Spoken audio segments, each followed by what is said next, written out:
In the stillness of night, when the world softens into silence, we turn to the stories that time tried to forget. Among the sands of history, hidden in temples, caves, and sacred groves, lived women whose voices once guided rituals, carried prayers, and tended the mysteries of the divine.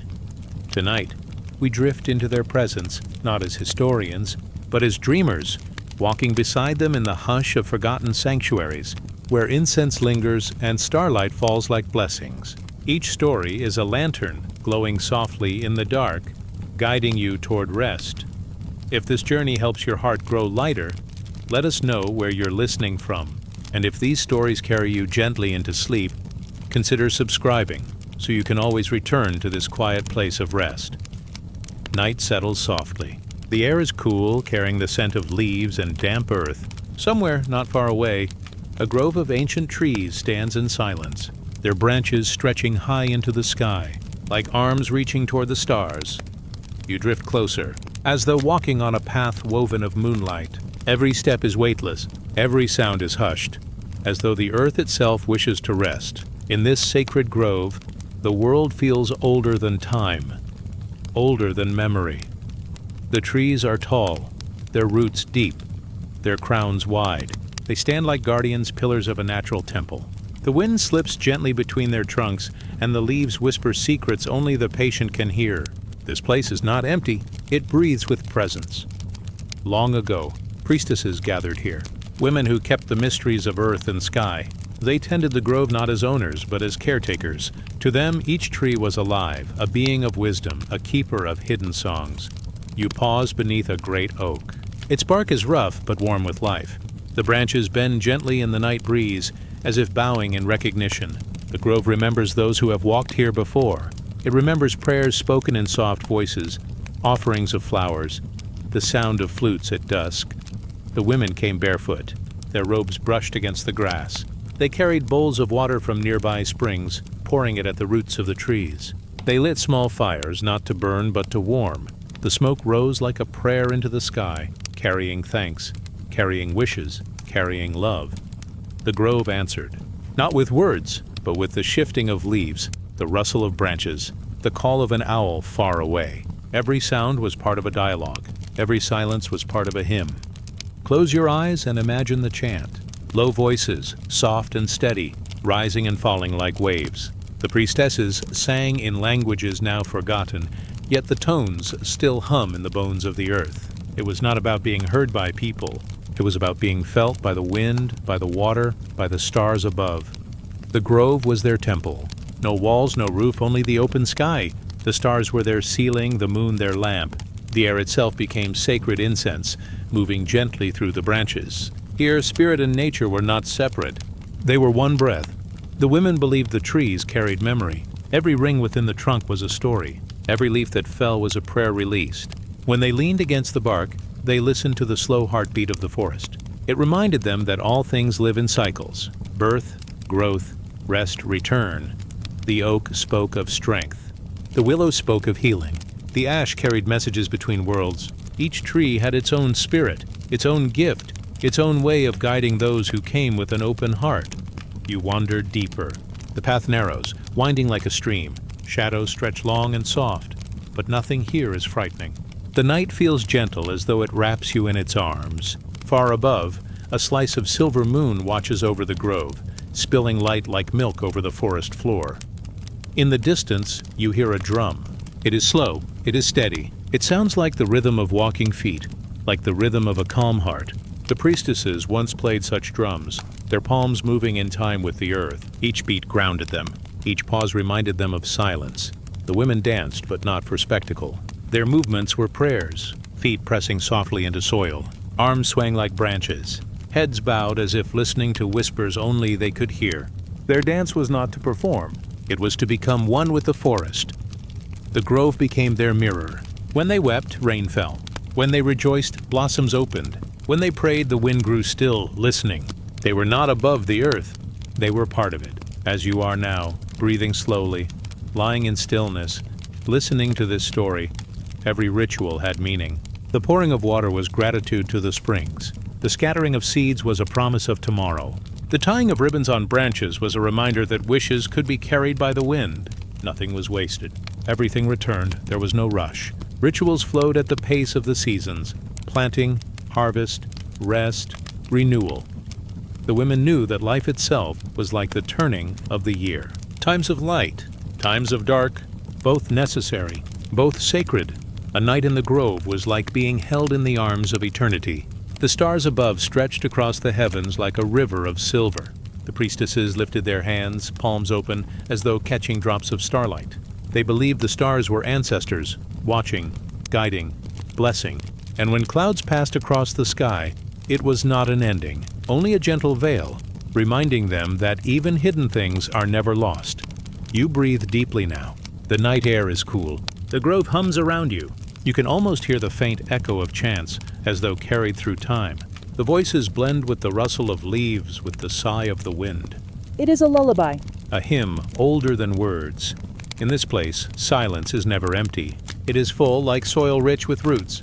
It carries the weight of every prayer spoken, every tear shed, every smile shared beneath the branches. The grove holds memory, and it shares it freely with those who come gently. The priestesses are gone now, their names forgotten, their steps erased from the earth. Yet their presence lingers. Every grove, every sacred tree still hums with their devotion. Every forest remembers. Every wind carries a note of their song. You feel it now, a soft pulse, not of fear, but of comfort. It tells you that you are part of this cycle too. You are a guest of the earth, a traveler resting for a while, a spirit learning to breathe with the rhythm of all things. The grove is never silent to those who listen. It whispers that endings are beginnings. It whispers that nothing is ever lost, only transformed. It whispers that even in the stillness of night, there is a song flowing beneath. You rest in this knowing. The chant continues, low and steady. The trees sway softly, their branches cradling the stars. The earth beneath you is warm, alive, eternal. There is no need to move quickly, no need to search. Everything you need is here. The grove sighs and the leaves tremble. It feels like a blanket being drawn across your shoulders. It feels like the hush before sleep. Now let the whispering trees guard your dreams. Let their roots anchor you. Let their branches shelter you. Let their chant carry you deeper, softer, further into peace. The grove does not close. It waits, always patient, always kind. Drift now as the wind fades into stillness. Drift now as the stars grow softer above. Drift now as the grove hums on, eternal and calm. And so this chapter ends not with silence, but with rest. The grove whispers onward, and you too may follow into the dream. The night is deep now. The stars shimmer like scattered seeds across the sky. And above them all, the moon rises. Her silver light spills quietly over fields and rivers, over hills and villages, touching the earth with calm. She does not hurry. She does not speak loudly. She simply shines, steady and soft, a lantern for all who wander beneath her. You drift beneath her glow. Her light rests upon your skin like cool water. It follows you along a hidden path through grass that bends gently in the breeze. The air is sweet with the smell of wildflowers. Insects hum softly in the distance, their songs blending with the rhythm of the night. The earth feels hushed, as though waiting. Long ago, people believed the moon was not only a light in the sky, but a guide. She was a mother, a healer, a keeper of secrets. Her face changed with each passing night, waxing and waning, full and then hidden, like the breath of the world itself. Her cycles told time. They measured seasons. They reminded people that life is never still, always moving, always returning. Women especially felt her pull. They called themselves the daughters of the moon. They gathered at night when her silver face was round and bright, or when her slender crescent hung like a smile. They met in circles, their hands joined, their voices rising in soft songs that drifted up toward her light. Their songs were not loud, not demanding. They were like rivers flowing gently, like wind brushing over grass. They sang of fertility, of birth, of the sacred flow of life. They sang to heal the sick, to soothe the weary, to welcome new beginnings. Their chants followed the rhythm of the moon herself, slow, steady, always returning to silence. Imagine them now. A circle of women standing in a clearing, robes pale as starlight. Their hair catches the glow of the moon.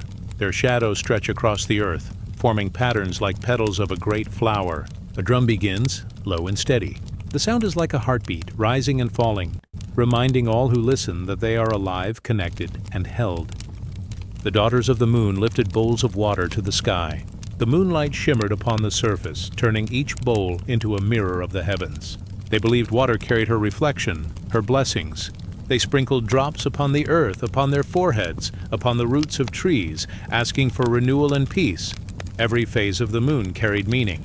When she was new, only a shadow in the sky, the daughters spoke of rest, of planting seeds in silence. When she grew brighter, they spoke of beginnings, of hope. When she was full, they celebrated life's abundance, dancing beneath her round light until the night itself seemed alive with joy. And when she waned, they let go, releasing what was no longer needed, trusting the cycle would return again. To them, the moon was not distant. She was close. She was present in the body, in the tides of the sea, in the rhythm of sleep, in the beating of hearts. Her glow touched everything, quietly reminding them that nothing is ever lost, only transformed. You stand in their circle now, though no words are needed. The chant flows around you like water. It does not ask you to remember, only to feel. The air trembles with song, with the sound of rattles, with the rise and fall of breath. The earth beneath your feet feels steady, grounding, alive. The daughters of the moon believed that her silver light carried healing, for the body, for the spirit. They would sit beneath her glow, letting it wash over them like a soft rain. They whispered blessings into the night air, sending them outward, to children, to elders, to travelers on far paths. Their voices joined with the wind, carrying comfort wherever it was needed. Stories tell of women who could read dreams in the moonlight. They closed their eyes and listened, not with their ears, but with their hearts. In dreams, the moon spoke of what was hidden, of what was possible. She showed visions of rivers flowing, of seeds sprouting, of stars guiding travelers home. Her language was gentle, woven in symbols, never rushed, always patient.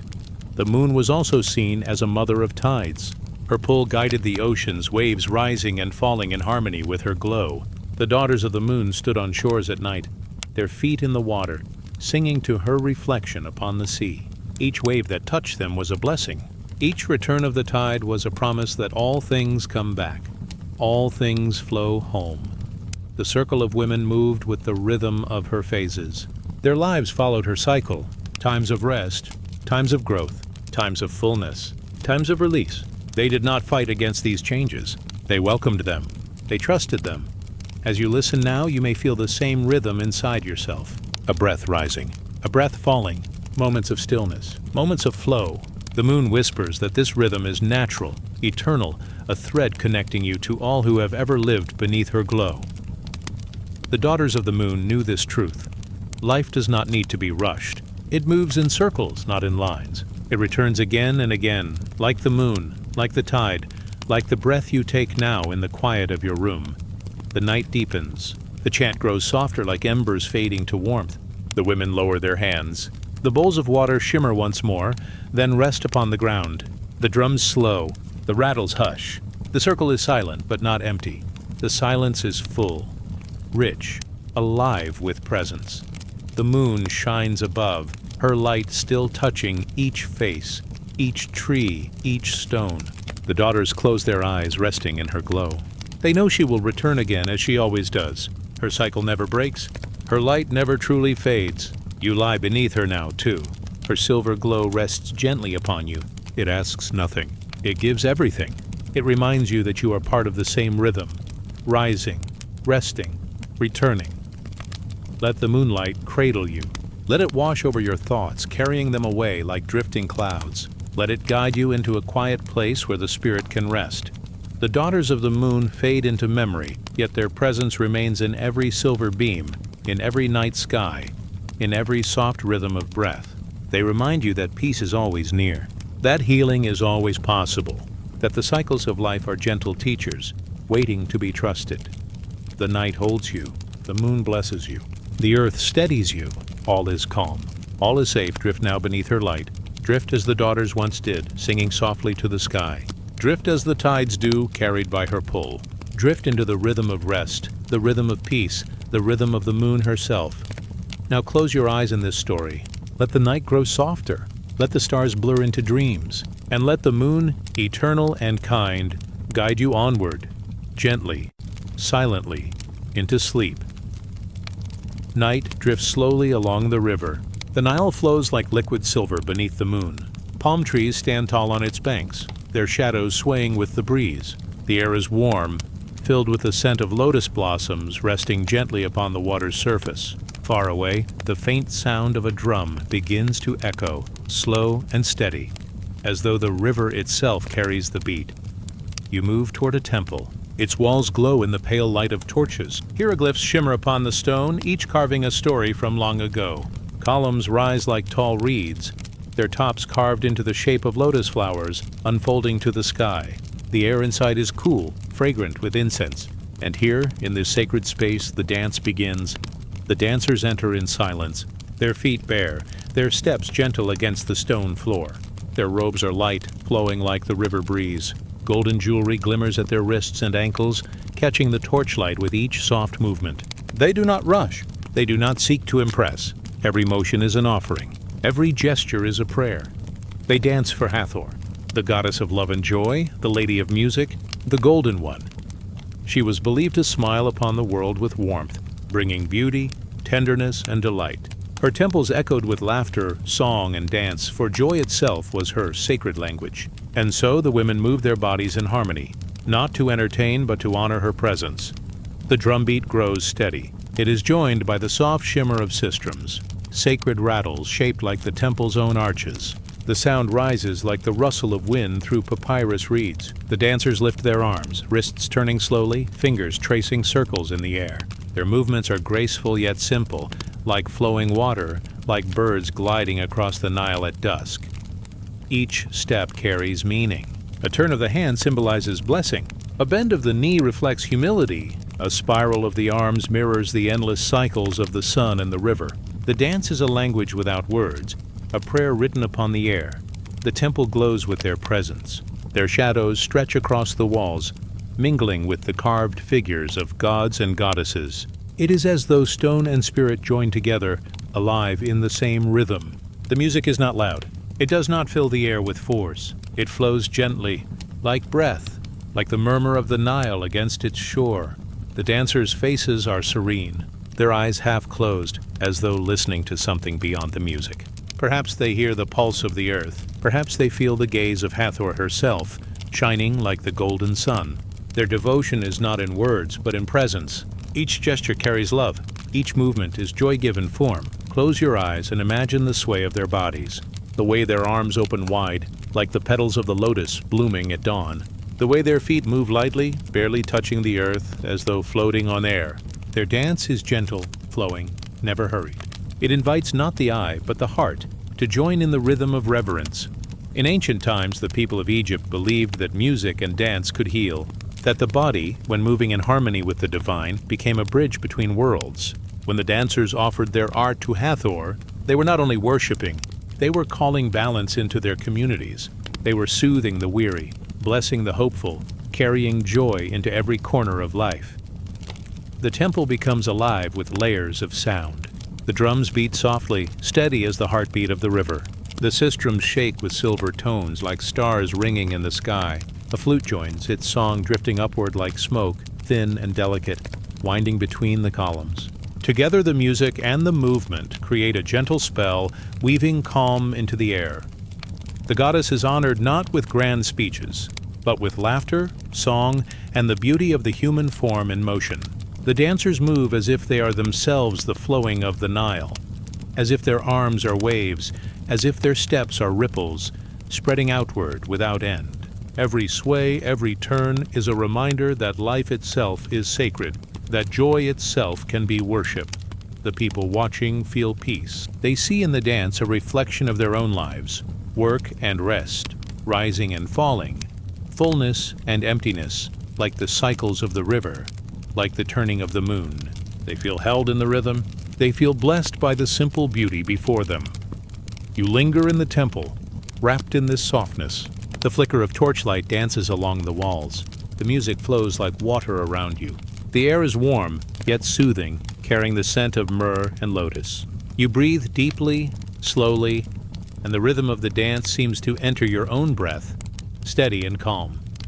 The dancers lift their arms once more, hands open to the sky, their bodies swaying as if touched by the wind.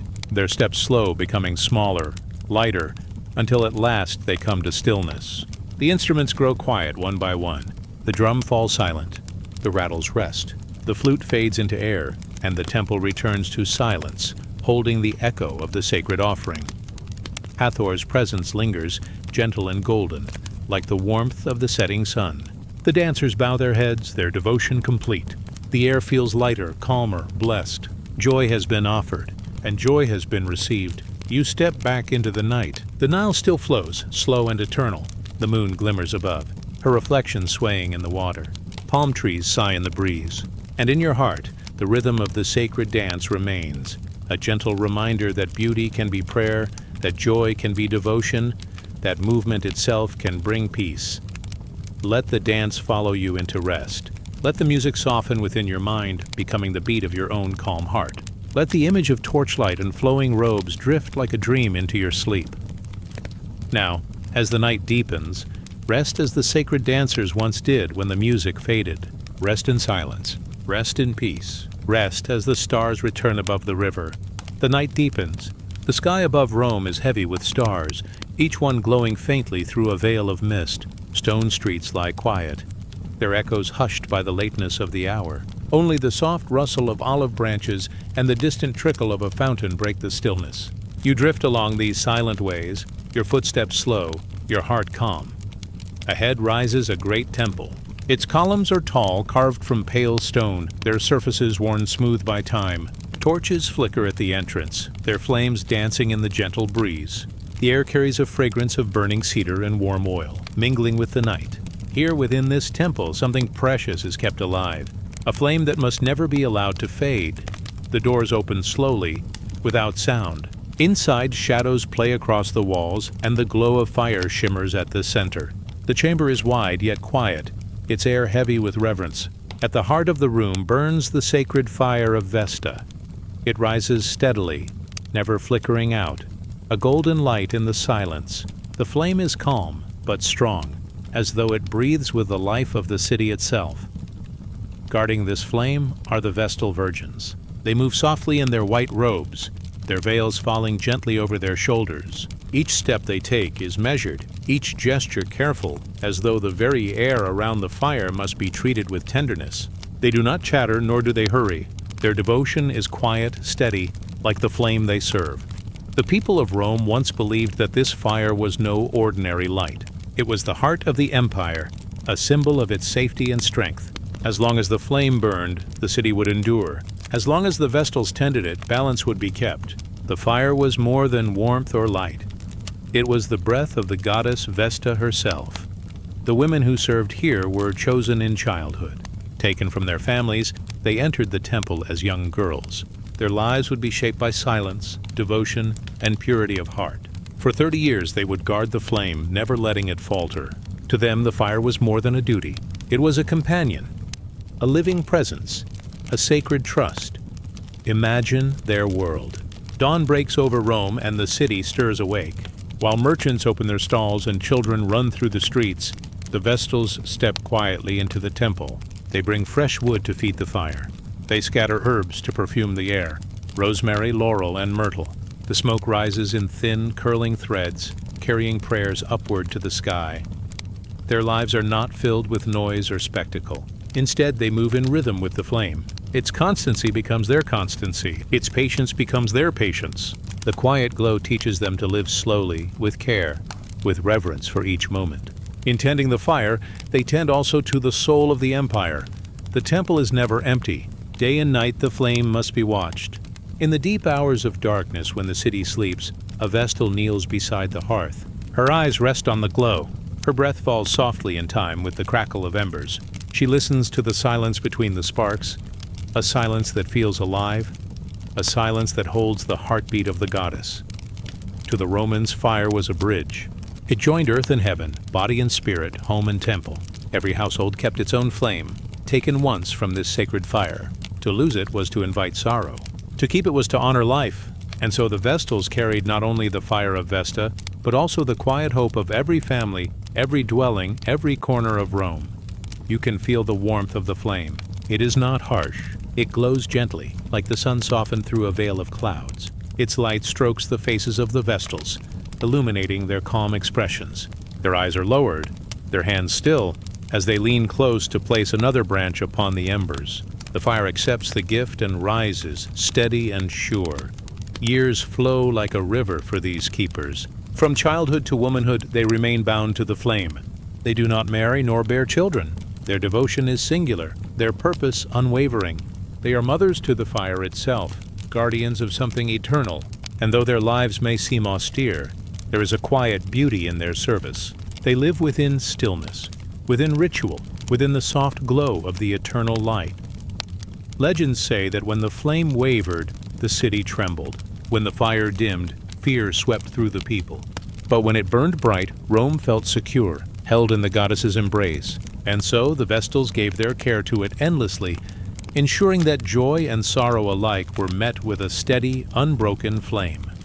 In the temple, silence stretches wide, like the wings of a great bird. The only sounds are the soft rustle of robes and the faint crackle of firewood. The walls shimmer with shadows, moving as though alive, as though the past itself flickers in the light. It is easy to imagine centuries unfolding here, one year flowing into another, always with the same quiet glow at the center. The flame becomes more than a flame. It becomes a presence, a teacher. It shows how to endure through change. It shows how to burn without haste, how to shine without consuming. It whispers that constancy is its own kind of strength. The Vestals listen. They embody this wisdom in their stillness, in their careful hands, in their devotion that asks for nothing in return. Step closer, in your mind, and watch the fire breathe. See how its edges waver like silk in the breeze. See how its heart glows steady, bright yet soft. Listen to the hush that surrounds it. The hush that cradles the city. The hush that invites you, too, into rest. The night outside grows deeper. Stars shift slowly across the sky, their light faint against the firm glow of the temple fire. Rome sleeps, but the flame does not. The Vestals keep watch. Their devotion is unbroken, their hearts steady as the hearth itself. And in their care, the city rests safe beneath the stars. Let the image of this fire stay with you. Let its warmth wrap around your spirit. Let its constancy remind you that there is peace in patience, and strength in stillness. Like the Vestals, you too can tend a quiet flame within, one that does not waver, one that lights the night with calm. The torches at the temple door flicker. The city lies silent. The sacred fire continues to burn, golden and steady, eternal as the stars above. Now, close your eyes to the glow. Rest as the Vestals once did beside the hearth of the goddess. Rest as the flame guards the night. Rest as the stars return to their silent watch. The night stretches wide and the world grows hushed. Clouds drift slowly across a silver moon. The stars shimmer faintly, like scattered petals on the dark sky. A cool wind glides through unseen branches, carrying the scent of damp earth and wild herbs. You step softly into this stillness, as though entering a dream woven by rivers. Far ahead you hear it. The gentle voice of water. It murmurs low and endless, slipping across stone, curling around roots, and flowing into the quiet of the night. The sound is steady, like the breath of the earth itself. It calls, not with urgency, but with welcome, inviting the weary to draw near.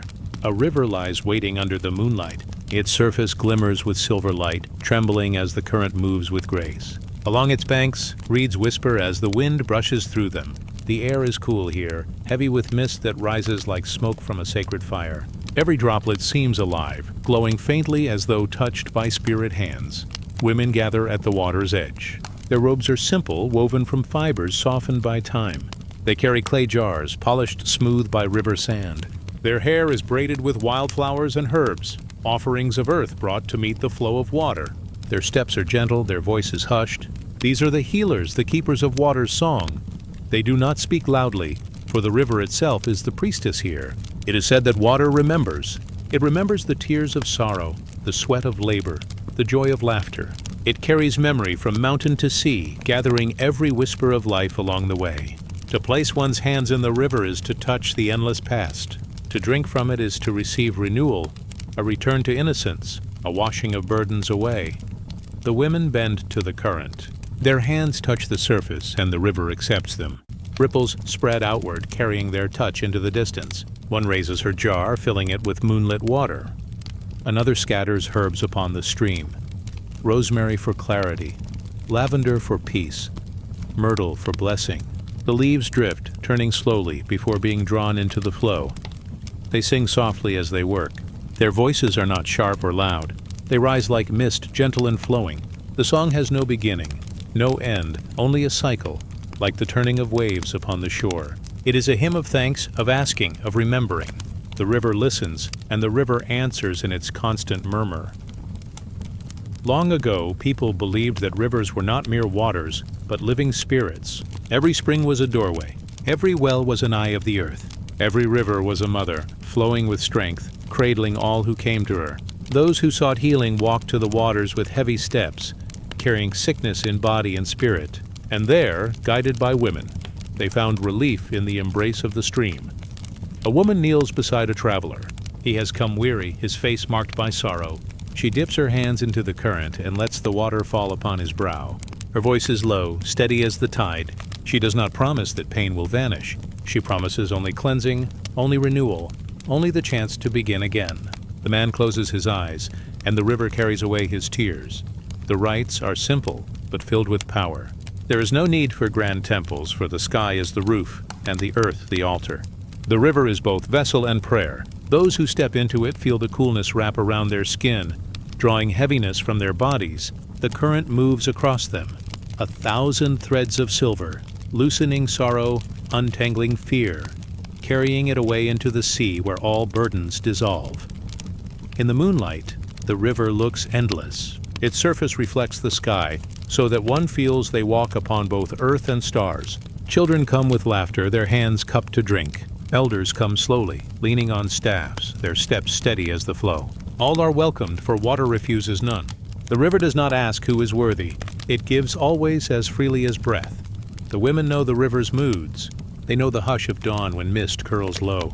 They know the midday sparkle when sunlight dances like 1,000 jewels. They know the hush of evening when stars appear and the current whispers more softly as though lulling the world to sleep. And in every season, in every turn, they keep the rituals alive. Water is never only water to them. It is spirit, it is blessing, it is the gentle path back to peace. Legends say that at certain nights under full moons the river shone brighter than day. Its light was said to draw sickness from the skin, sorrow from the heart. On such nights the women would gather all in need. They would sing until dawn, their voices weaving with the current. Some said they saw shapes of light rising from the waters like white birds, carrying away the pain of the people. Others spoke of dreams given by the river, dreams that showed healing, guidance, or hope. The sound of the current is steady. It lulls the heart as though every wave whispers, "Rest, rest, rest." Close your eyes and listen. You can almost feel your own weight ease, your spirit soften, as though the river reaches into your being, smoothing away roughness, carrying you into stillness. The women continue their songs. The flames of their torches shimmer, casting warm light over the silver stream. Smoke drifts upward, carrying prayers like wings into the sky. They move in circles, in rhythm with the current. Their robes brush the earth. Their hands lift and lower. Every gesture is simple, yet filled with quiet grace. Time passes, but in this place, it does not matter. The river flows without haste. The moon drifts slowly, scattering its light upon the waves. The people come and go, leaving lighter than before. The healers remain, tending, singing, offering, watching. Like the river itself, they are constant, steady, a presence to lean upon. The sacred waters were not only for the body, they were for the soul. To sit by the current was to remember one's own flow, to feel that life, too, moves forward, carrying all things, yet never ceasing. Every sorrow, no matter how heavy, is carried onward. Every joy, too, joins the stream. And so the river teaches balance. It reminds all who listen that nothing remains forever, except the flow. Now the night deepens further. The torches burn low. The women step back from the water, leaving the current to its endless song. The mist curls once more across the river's face, veiling it in softness. The moon tilts westward, ready to rest. The stars brighten as though watching over the sleepers on the shore. You linger by the water's edge. The air is cool against your skin. The sound of the stream soothes your mind. You breathe in its rhythm, slow and calm. You feel its teaching settle in your heart. That release is possible, that healing is gentle, that renewal comes quietly, like flowing water in the night. Rest now with the river. Let its murmurs carry you. Let its mist cradle your spirit. Let your burdens drift downstream away into the vastness, leaving only calm. The waters flow, the healers rest, and the night carries you onward, softly, into dreams. The desert at night is wide and unbroken. It stretches like a sea of silver, each grain of sand carrying the cool glow of starlight. The winds drift low, brushing across the dunes with a gentle sigh, as though whispering secrets too old for memory. The sky above is vast, endless, alive with 1,000 stars, their quiet shimmer reflecting in the stillness of the earth below. Here, silence is not empty. It is full, deep, layered with echoes. Every pause of the night feels like a breath held by the world itself. In such silence, voices rise, soft, calm, carrying wisdom through the air as if woven into the fabric of the wind. These are the voices of the desert prophetesses, women who walked the sands barefoot, who lifted their eyes to the endless stars, and who let their words be shaped by spirit and vision. They spoke not in the noise of the marketplace, nor in the courts of kings, but beneath the wide, eternal sky. Their voices were steady, like the rhythm of a drum, guiding those who wandered, carrying comfort to weary hearts. A fire glows in the distance. Its flames are low, steady, like a beacon in the vast expanse of the desert. Around it, travelers rest, souls who have walked for days through the shifting dunes, souls who seek guidance, hope, or simply a place to rest their burdens. The prophetess sits among them, her face lit by the soft glow of the flames. Her hair is dark and long, falling like a river down her shoulders. Her eyes reflect the fire, but also the stars. When she speaks, her voice is not hurried. It moves with the pace of the night itself. Slow, unbroken, deep as water flowing underground. She does not command. She does not demand. She offers her words the way one might offer cool water from a clay jar. Gently, simply, with hands open. Her words carry the desert within them. They are shaped by silence, softened by sand, widened by the horizon. To one traveler, she speaks of endurance. She tells of how the desert flower blooms only after wading through the long thirst of summer. Its petals, delicate and brief, remind the heart that beauty comes even in harsh places, that patience brings forth quiet miracles. To another, she speaks of direction. She points to the stars above, showing how they never fail in their paths, how they guide without sound, without pride. She reminds him that even in confusion, there is always a way, sometimes hidden, sometimes faint, but always present, written in the heavens themselves. Her words are simple. Her tone is calm. Those who listen feel the weight in their chest grow lighter, as if burdens are slowly lifted and carried away by the wind. Far from the fire, the desert is alive in its stillness.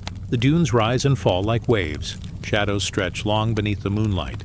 A fox passes quietly across the sand, leaving only a faint trace that will vanish by morning. Above, the stars shine steady, their silence carrying the memory of countless generations who have looked upward and found hope. The prophetess closes her eyes and listens. She listens not only to the wind, but to the silence behind it, to the stillness that holds the breath of the world. From this silence, her visions rise, not as pictures of the future, but as soft impressions like ripples on water. She sees a river flowing where no river has been. She sees weary travelers drinking deeply and rising with strength. She sees a path of light stretching across the sands, leading those who wander toward shelter, toward home. Her visions are not commands, but invitations.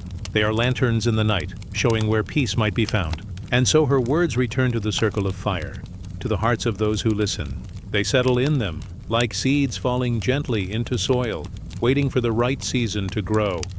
The desert itself seems to listen. Each dune holds memory, each breeze carries story. Those who travel here know that the land is not empty. It speaks in its own slow way. The prophetess is not above the desert, but within it. Her voice is one thread woven into the great silence. Some say the desert gave her its voice, that its endless expanse taught her patience, its harsh winds taught her strength, its rare springs taught her compassion. Others say the stars chose her, placing their light in her eyes so she might see further than most. But she does not claim such things. She simply speaks, and those who are meant to hear, hear. The night deepens. The fire grows smaller, softer, as embers glow and fade.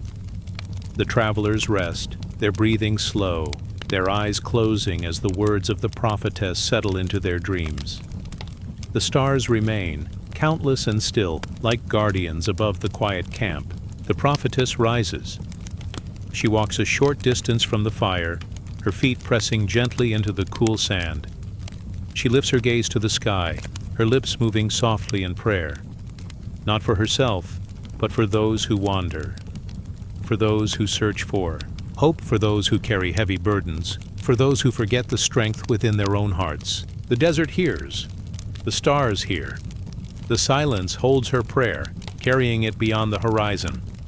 Now the night begins its slow turning. The moon dips lower, laying a silver path across the dunes. The chill deepens, wrapping the desert in stillness. The prophetess returns to her place, resting quietly, her eyes closing at last. The voices of the desert are never hurried. They wait, patient as sand, eternal as stars. As you drift here, among the dunes, let the silence guide you. Let the calm voices of the desert carry you like a soft wind. You are safe beneath the wide sky.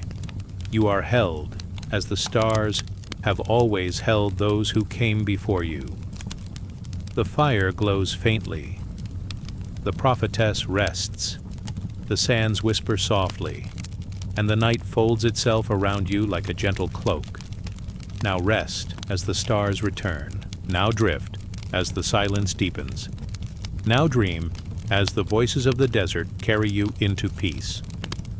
The night rests gently over the mountains of Greece. The slopes are cloaked in silver shadow, touched by the faint glow of the rising moon. Cypress. Trees stand tall and still, their branches swaying only slightly with the cool breath of night air. From the valley below, the song of a hidden spring drifts upward, water flowing over stone, soft and unbroken. High among these mountains lies Delphi, a place where earth and sky meet in silence, a place where the breath of the divine is said to rise from the ground itself. Here, beneath the watchful eyes of the stars, voices once carried words shaped not by the mind, but by the mysteries of spirit. It is the home of the oracle, a temple built not only of stone, but of whispers, prayers, and visions. A place where priestesses sat in sacred stillness, listening to the earth and offering their voices to those who came in search of guidance. The temple stands at the heart of Delphi. Its steps are worn smooth by countless feet, kings and wanderers alike, who climbed with hope in their hearts. Columns rise toward the sky, pale in the moonlight, like pillars of calm strength. Torches burn low along the entrance, their flames steady, painting the air with the faint scent of smoke. Inside, the air is quiet and cool. The stone walls hold centuries of silence. The floor glimmers faintly with scattered grains of salt and oil, left behind from offerings given long ago. A single flame flickers in a bronze lamp, its light swaying softly across the polished stone. And at the center, upon a low seat carved from the earth itself, sits the priestess, the Pythia, the mother of the oracle. Her body is still, her hands resting gently upon her knees. Her breath is steady, moving in rhythm with the quiet pulse of the night. From beneath her, a thin mist rises, drifting from the cracks of the sacred ground. It carries the scent of earth after rain, of deep stone and ancient roots. Those who gather before her do not speak loudly. They wait, hearts open, their questions held in silence. The priestess does not ask for them to speak, for the earth already knows the weight they carry. Her eyes close, her lips part. At first her voice is only a murmur, soft as the wind through pine branches. But soon the words rise, slow and steady, like smoke from a hidden fire. Her language is not clear, not plain. It is layered like the folds of a mountain. Her words drift in riddles shaped by dream, carrying the weight of mystery. To the one who asks of battle, she speaks of rivers, telling how they bend, how they carve their way through stone not with force, but with patience. To the one who asks of love, she speaks of the stars, how they shine far apart yet are bound in the same sky. To the one who asks of wealth, she speaks of harvest, reminding him that grain grows only when tended with care and cannot be gathered before its season. Each answer is a mirror, reflecting not what is asked but what is needed. Her words are not commands, but invitations. They are like seeds placed into the soil of the heart, waiting for their time to bloom. The temple holds its stillness. The torches burn low, shadows leaning against the walls. The mist rises, soft and pale, curling around the seat of the priestess. Her voice, calm and slow, moves like water, carrying those who listen deeper into silence. Around her, other women serve quietly. They bring bowls of water from the sacred spring. They sprinkle laurel leaves upon the ground, their fragrance filling the air with a gentle sweetness. They keep the flame alive, tending it with steady hands so that the temple never falls into darkness.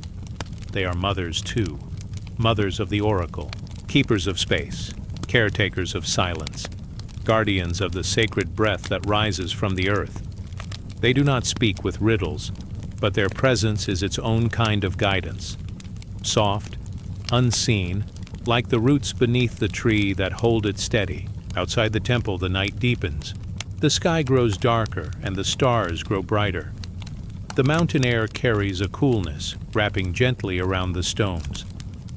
Pilgrims rest upon the steps, their faces lifted toward the heavens. Some hold on to the words they have just heard. Some let them drift away, carried by the night wind. Yet each one feels lighter, as though something has shifted within.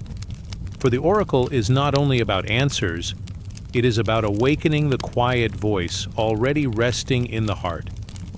The priestess rests now. Her words fade into silence, her breath slowing once more.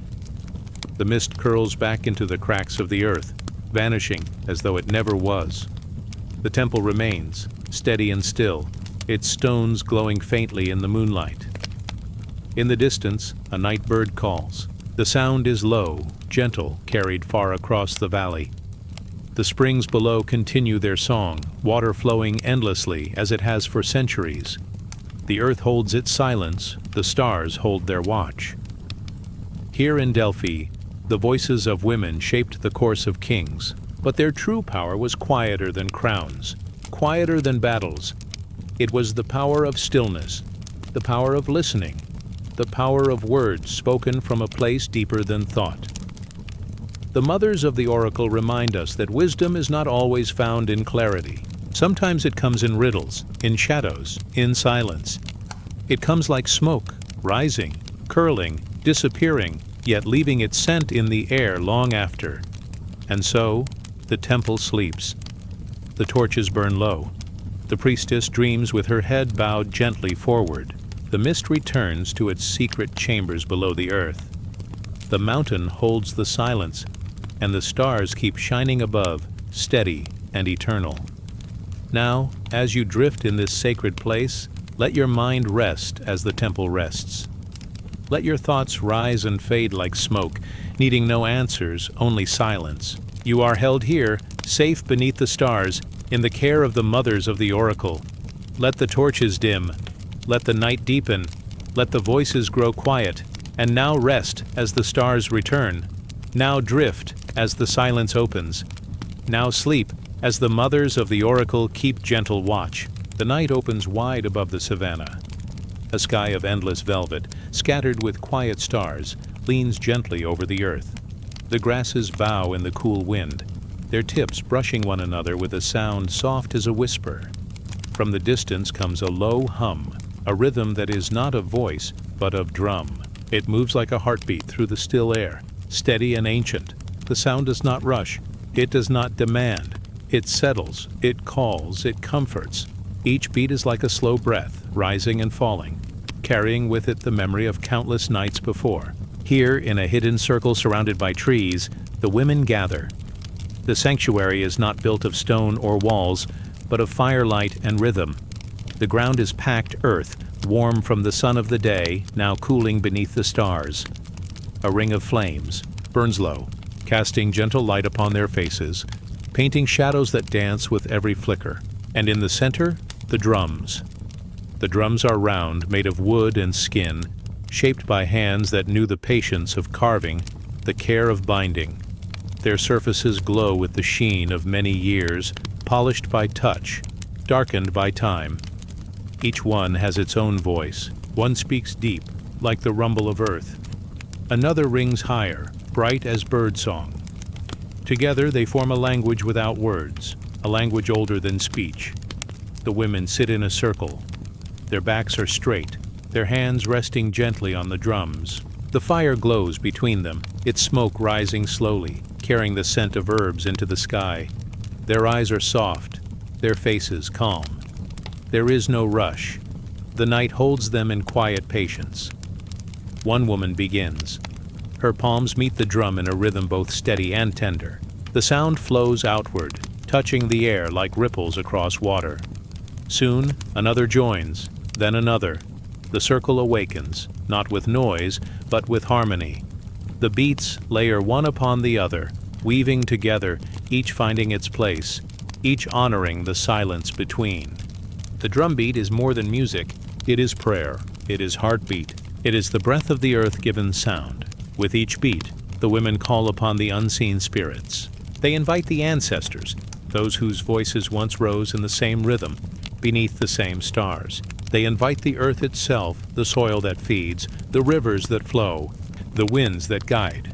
The circle becomes a vessel, holding not only the sound of now, but the echo of what has always been. One rhythm rises like rain falling on leaves. Another moves like footsteps on the earth. Together they create a path, invisible yet strong, a path that leads the soul deeper into stillness. The women do not rush. Their hands rise and fall with ease, as though guided by something beyond themselves. The rhythm does not tire them. It nourishes them. It steadies their breathing. It cradles their hearts. Children sleep nearby, their small bodies curled beneath blankets, their dreams rocked gently by the sound. Elders sit at the edge of the circle, their eyes closed, their faces glowing in the firelight. They do not drum, but they listen, and in their listening they are part of the prayer.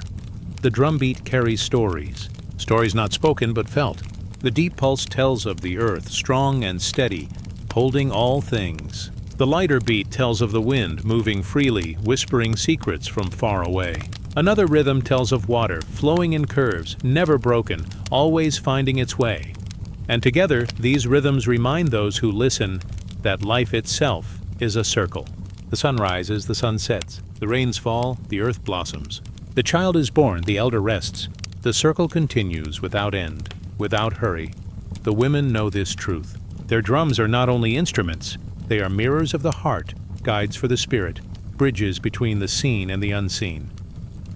The fire grows lower now, its embers glowing red. The smoke curls gently into the night, carrying prayers into the sky.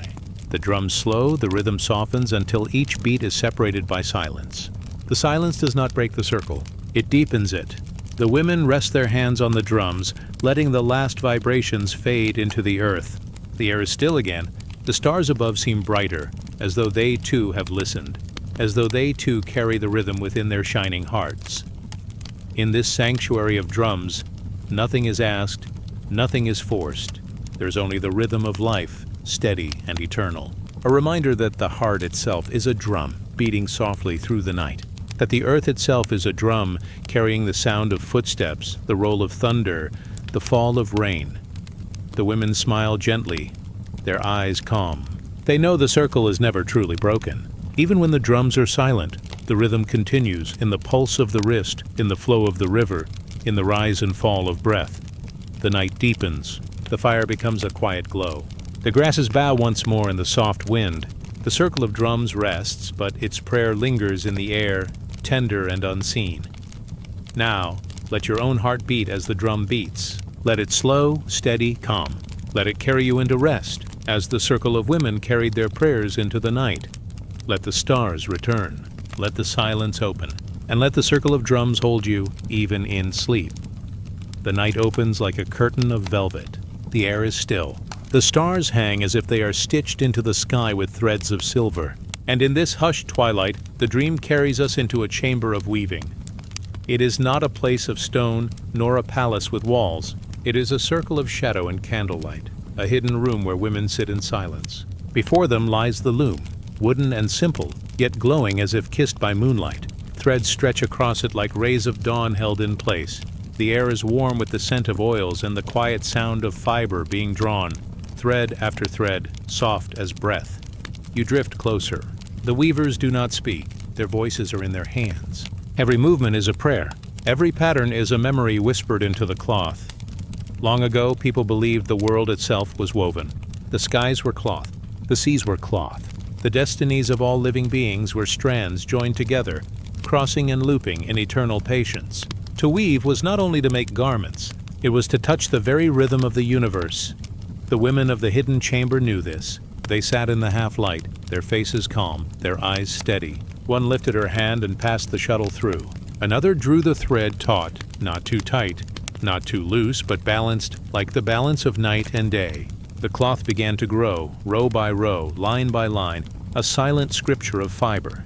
Each thread was chosen with care. Dark threads spoke of storms, of grief, of endings that give way to new beginnings.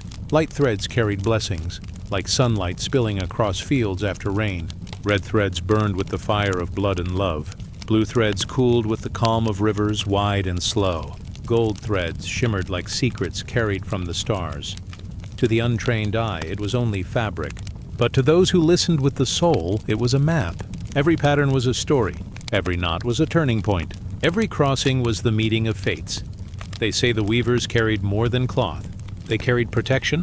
When a child was born, the weavers spun a small band of thread, wrapping it around the cradle so that dreams would remain gentle. When travelers set out on long roads, they tied woven charms at their belts so that dangers might pass them by. When sickness touched the village, a cloth of patterns was hung at the doorway to call upon strength and healing. But deeper still, hidden from the common eye, the weavers were guardians of prophecy. They did not speak like oracles. They did not call upon thunder or flame. Instead, they whispered truth in threads. Patterns told of kings rising, rivers flooding, lands waiting to blossom. The future was not shouted. It was sung in silence. One story tells of a queen who entered the chamber. Her kingdom trembled, her people uncertain, her throne a fragile seat. She sought wisdom but feared harsh words. The weavers did not speak. Instead, they placed a cloth in her hands.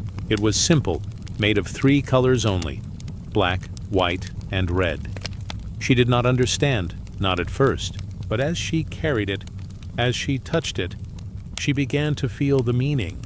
Black was her doubt, white was her hope, red was her courage. The cloth did not tell her what to do. It reminded her of what she already held inside. And in this quiet way, the weavers shaped her destiny. The chamber itself was hidden, yet alive with sound. The creak of the loom, the sigh of threads pulling tight, the low hum of women breathing as one. It was like the sound of the earth itself turning, like the sound of time moving without hurry. When one weaver grew weary, another took her place. Generations passed, yet the weaving never stopped. Mothers taught daughters, who became mothers, who taught daughters again. Hands changed, but the rhythm remained, and so the wisdom of the loom was never broken. They wove not only for people, but for the unseen. Cloths were laid at shrines where spirits lingered.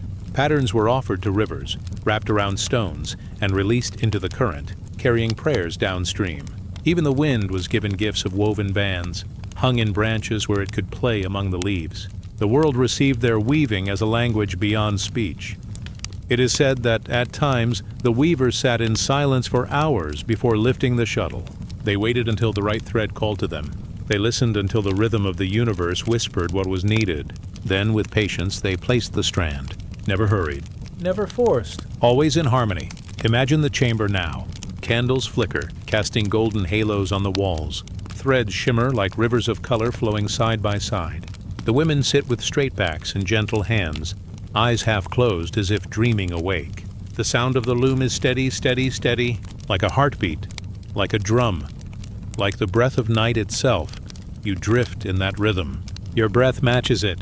The cloth grows, and with it, peace grows too. Every crossing of thread calms the mind. Every knot ties away a worry. Every color softens into rest. The myths say that one day when the final cloth is finished, the world will fold itself into it. All rivers will return to the fabric of blue. All flames will return to the threads of red. All laughter and sorrow, all beginnings and endings, will be gathered into one pattern. The loom will stop and silence will be the last weave. Until then, the women continue. Thread after thread, prayer after prayer, pattern after pattern. Now let the chamber fade.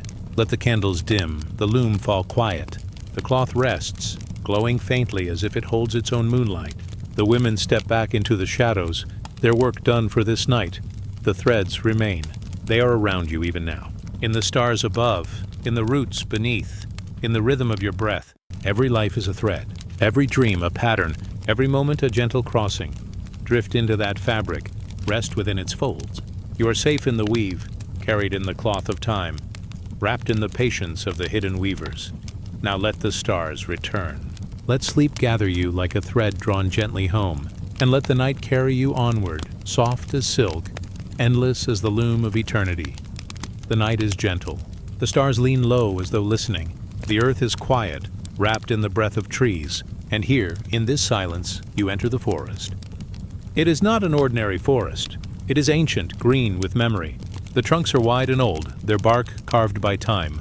Roots twist like rivers beneath the soil, deep and unseen. Above, leaves gather in endless layers, filtering the moonlight into soft silver streams. The air is cool, damp with dew, alive with a faint sweetness of blossoms hidden in the shadows.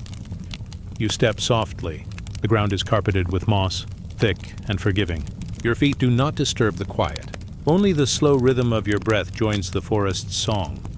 Long ago, these forests were called temples. No stone walls were needed, for the trees themselves were pillars, rising higher than any shrine.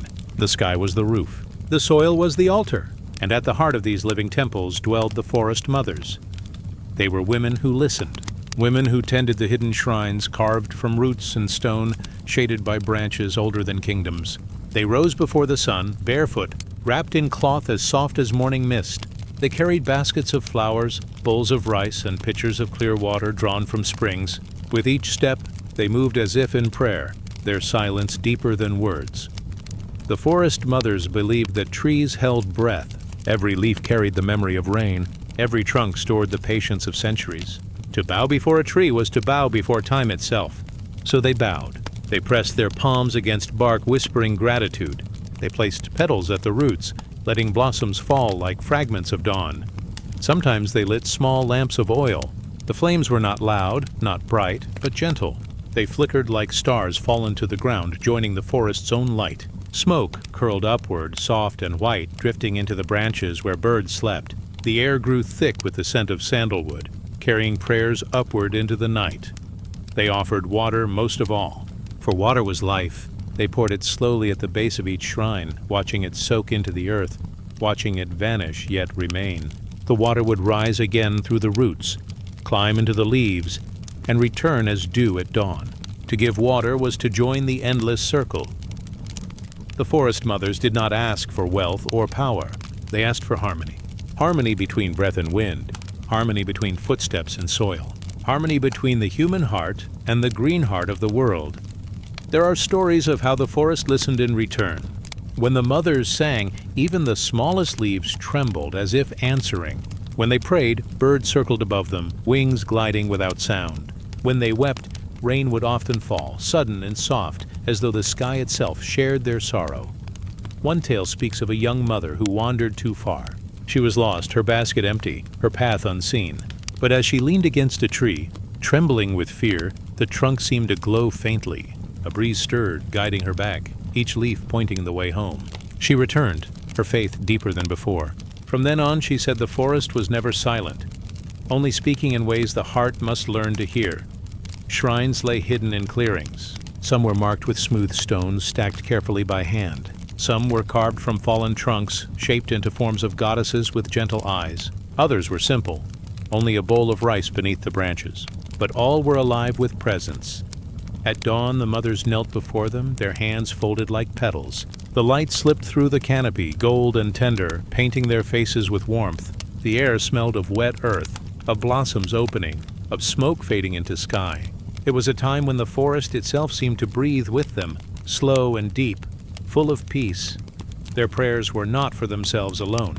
They prayed for children yet unborn, for rivers that carried fish to villages, for rice fields that needed rain, for strangers walking distant paths, for harmony between people and the more than human world. Every prayer was woven into offerings. Flowers spoke of beauty, rice spoke of nourishment, water spoke of renewal, and smoke spoke of release, rising upward, leaving behind only calm.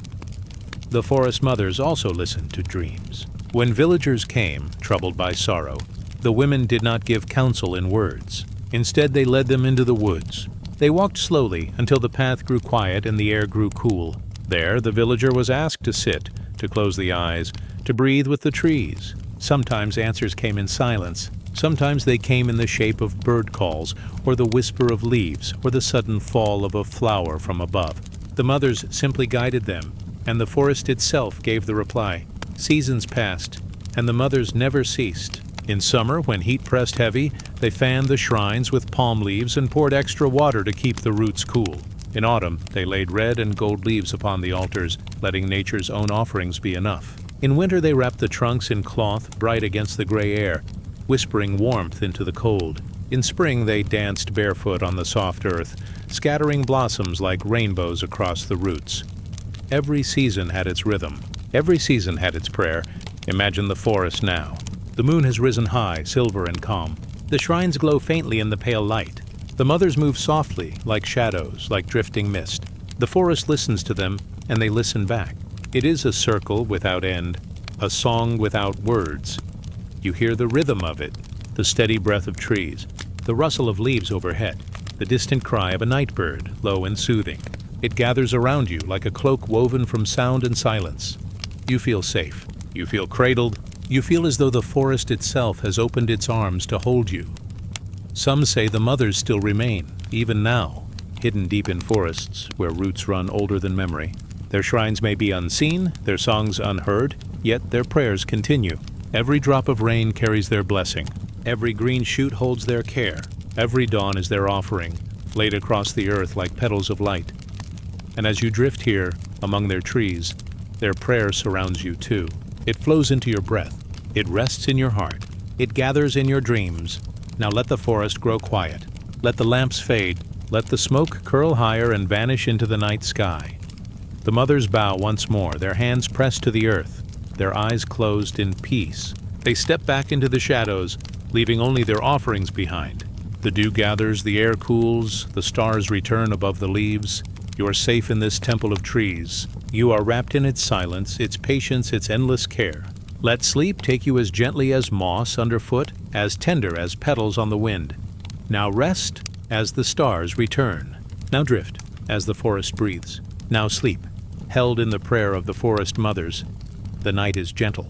The stars lean low as though listening. The earth is quiet, wrapped in the breath of trees. And here, in this silence, you enter the forest. It is not an ordinary forest. It is ancient, green with memory. The trunks are wide and old, their bark carved by time. Roots twist like rivers beneath the soil, deep and unseen. Above, leaves gather in endless layers, filtering the moonlight into soft silver streams. The air is cool, damp with dew, alive with a faint sweetness of blossoms hidden in the shadows. You step softly. The ground is carpeted with moss, thick and forgiving. Your feet do not disturb the quiet.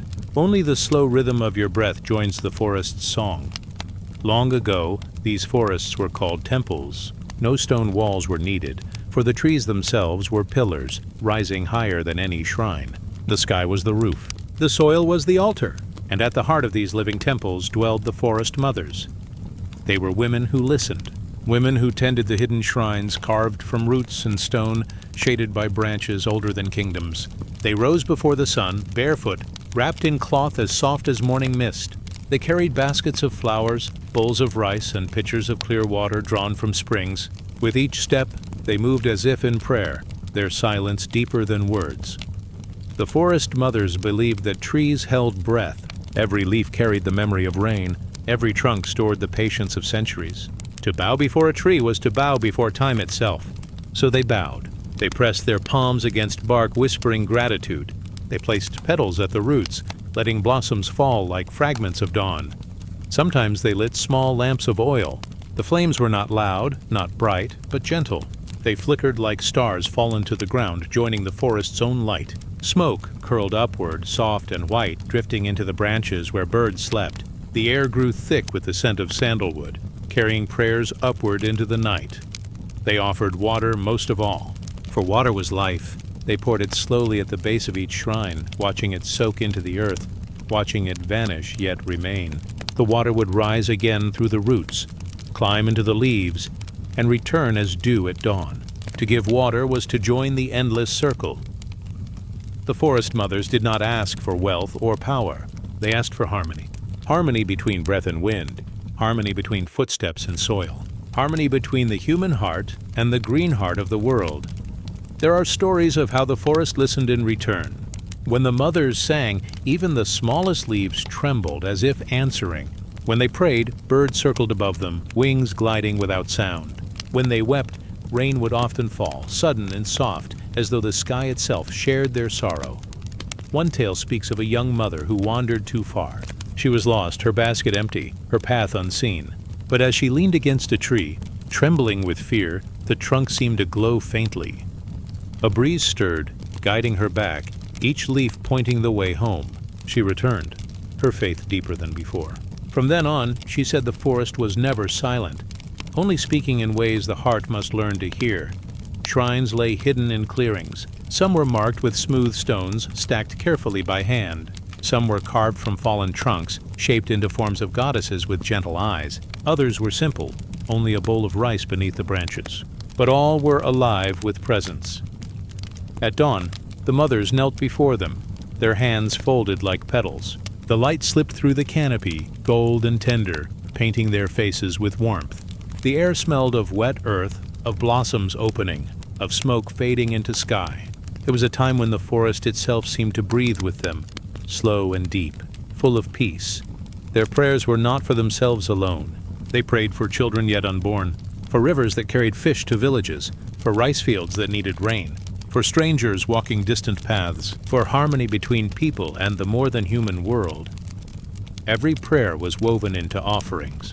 Flower spoke of beauty, rice spoke of nourishment, water spoke of renewal, and smoke spoke of release, rising upward, leaving behind only calm.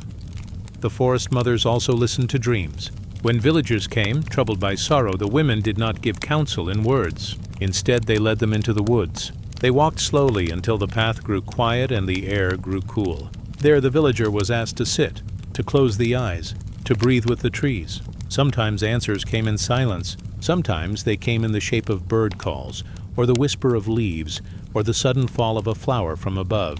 The mothers simply guided them, and the forest itself gave the reply. Seasons passed, and the mothers never ceased. In summer, when heat pressed heavy, they fanned the shrines with palm leaves and poured extra water to keep the roots cool. In autumn, they laid red and gold leaves upon the altars, letting nature's own offerings be enough. In winter, they wrapped the trunks in cloth, bright against the gray air, whispering warmth into the cold. In spring, they danced barefoot on the soft earth, scattering blossoms like rainbows across the roots. Every season had its rhythm. Every season had its prayer. Imagine the forest now. The moon has risen high, silver and calm. The shrines glow faintly in the pale light. The mothers move softly like shadows, like drifting mist. The forest listens to them, and they listen back. It is a circle without end, a song without words. You hear the rhythm of it, the steady breath of trees, the rustle of leaves overhead, the distant cry of a night bird, low and soothing. It gathers around you, like a cloak woven from sound and silence. You feel safe. You feel cradled. You feel as though the forest itself has opened its arms to hold you. Some say the mothers still remain, even now, hidden deep in forests where roots run older than memory. Their shrines may be unseen, their songs unheard, yet their prayers continue. Every drop of rain carries their blessing. Every green shoot holds their care. Every dawn is their offering, laid across the earth like petals of light. And as you drift here, among their trees, their prayer surrounds you too. It flows into your breath. It rests in your heart. It gathers in your dreams. Now let the forest grow quiet. Let the lamps fade. Let the smoke curl higher and vanish into the night sky. The mothers bow once more, their hands pressed to the earth, their eyes closed in peace. They step back into the shadows, leaving only their offerings behind. The dew gathers, the air cools, the stars return above the leaves. You are safe in this temple of trees. You are wrapped in its silence, its patience, its endless care. Let sleep take you as gently as moss underfoot, as tender as petals on the wind. Now rest as the stars return. Now drift as the forest breathes. Now sleep held in the prayer of the forest mothers. The night opens above you, a wide expanse of velvet sky scattered with points of light. The air is cool, still, touched by a faint hush that seems older than memory. You feel it, the quiet pull of the stars, soft, endless, and watching. In this silence, the ancient world begins to stir, not with noise, but with presence. Stone terraces rise against the sky, their steps worn smooth by centuries of bare feet. Torches burn low, their flames small against the vast dark. And on these heights, where the air is thin and the horizon wide, the priestesses wait. They are the star readers. Their cloaks are heavy, woven from dark cloth, yet scattered with beads that catch the faintest light. From a distance, they look as though the night sky itself has wrapped them in its fabric. They walk with measured steps, each movement slow, each breath steady, as if time bends gently around them. The star readers believed that the sky was not silent. They believed it spoke in patterns, in the dance of constellations, in the soft sweep of planets across the night. The heavens were not far. The heavens were a mirror. What was written above was also written within. They gathered on stone platforms, polished smooth, where nothing blocked their view of the sky. Around them, clay bowls of oil burned with steady flames. The smoke rose like whispers, vanishing into the air, joining the silence of the stars. The priestesses sat in a circle, their eyes lifted upward. They did not speak at first. They only gazed, breathing slowly, letting the rhythm of the night guide them. Above them stretched the river of stars, the great path of light that crossed the heavens. It was said to be the bridge between worlds, a silver road for spirits to travel. To the star readers, it was more than light. It was a map, a song, a living story.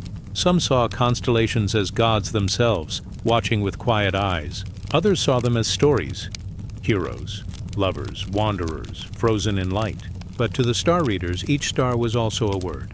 Together they formed sentences across the sky, sentences that shifted with seasons, but always carried meaning. When a traveler came, weary and uncertain, the priestesses would guide them to the terraces. They would invite the traveler to sit upon the cool stone, to lift their gaze upward. "Do not search with your mind," they would whisper, "but with your heart." The stars do not command, they remind. A story is told of one such night.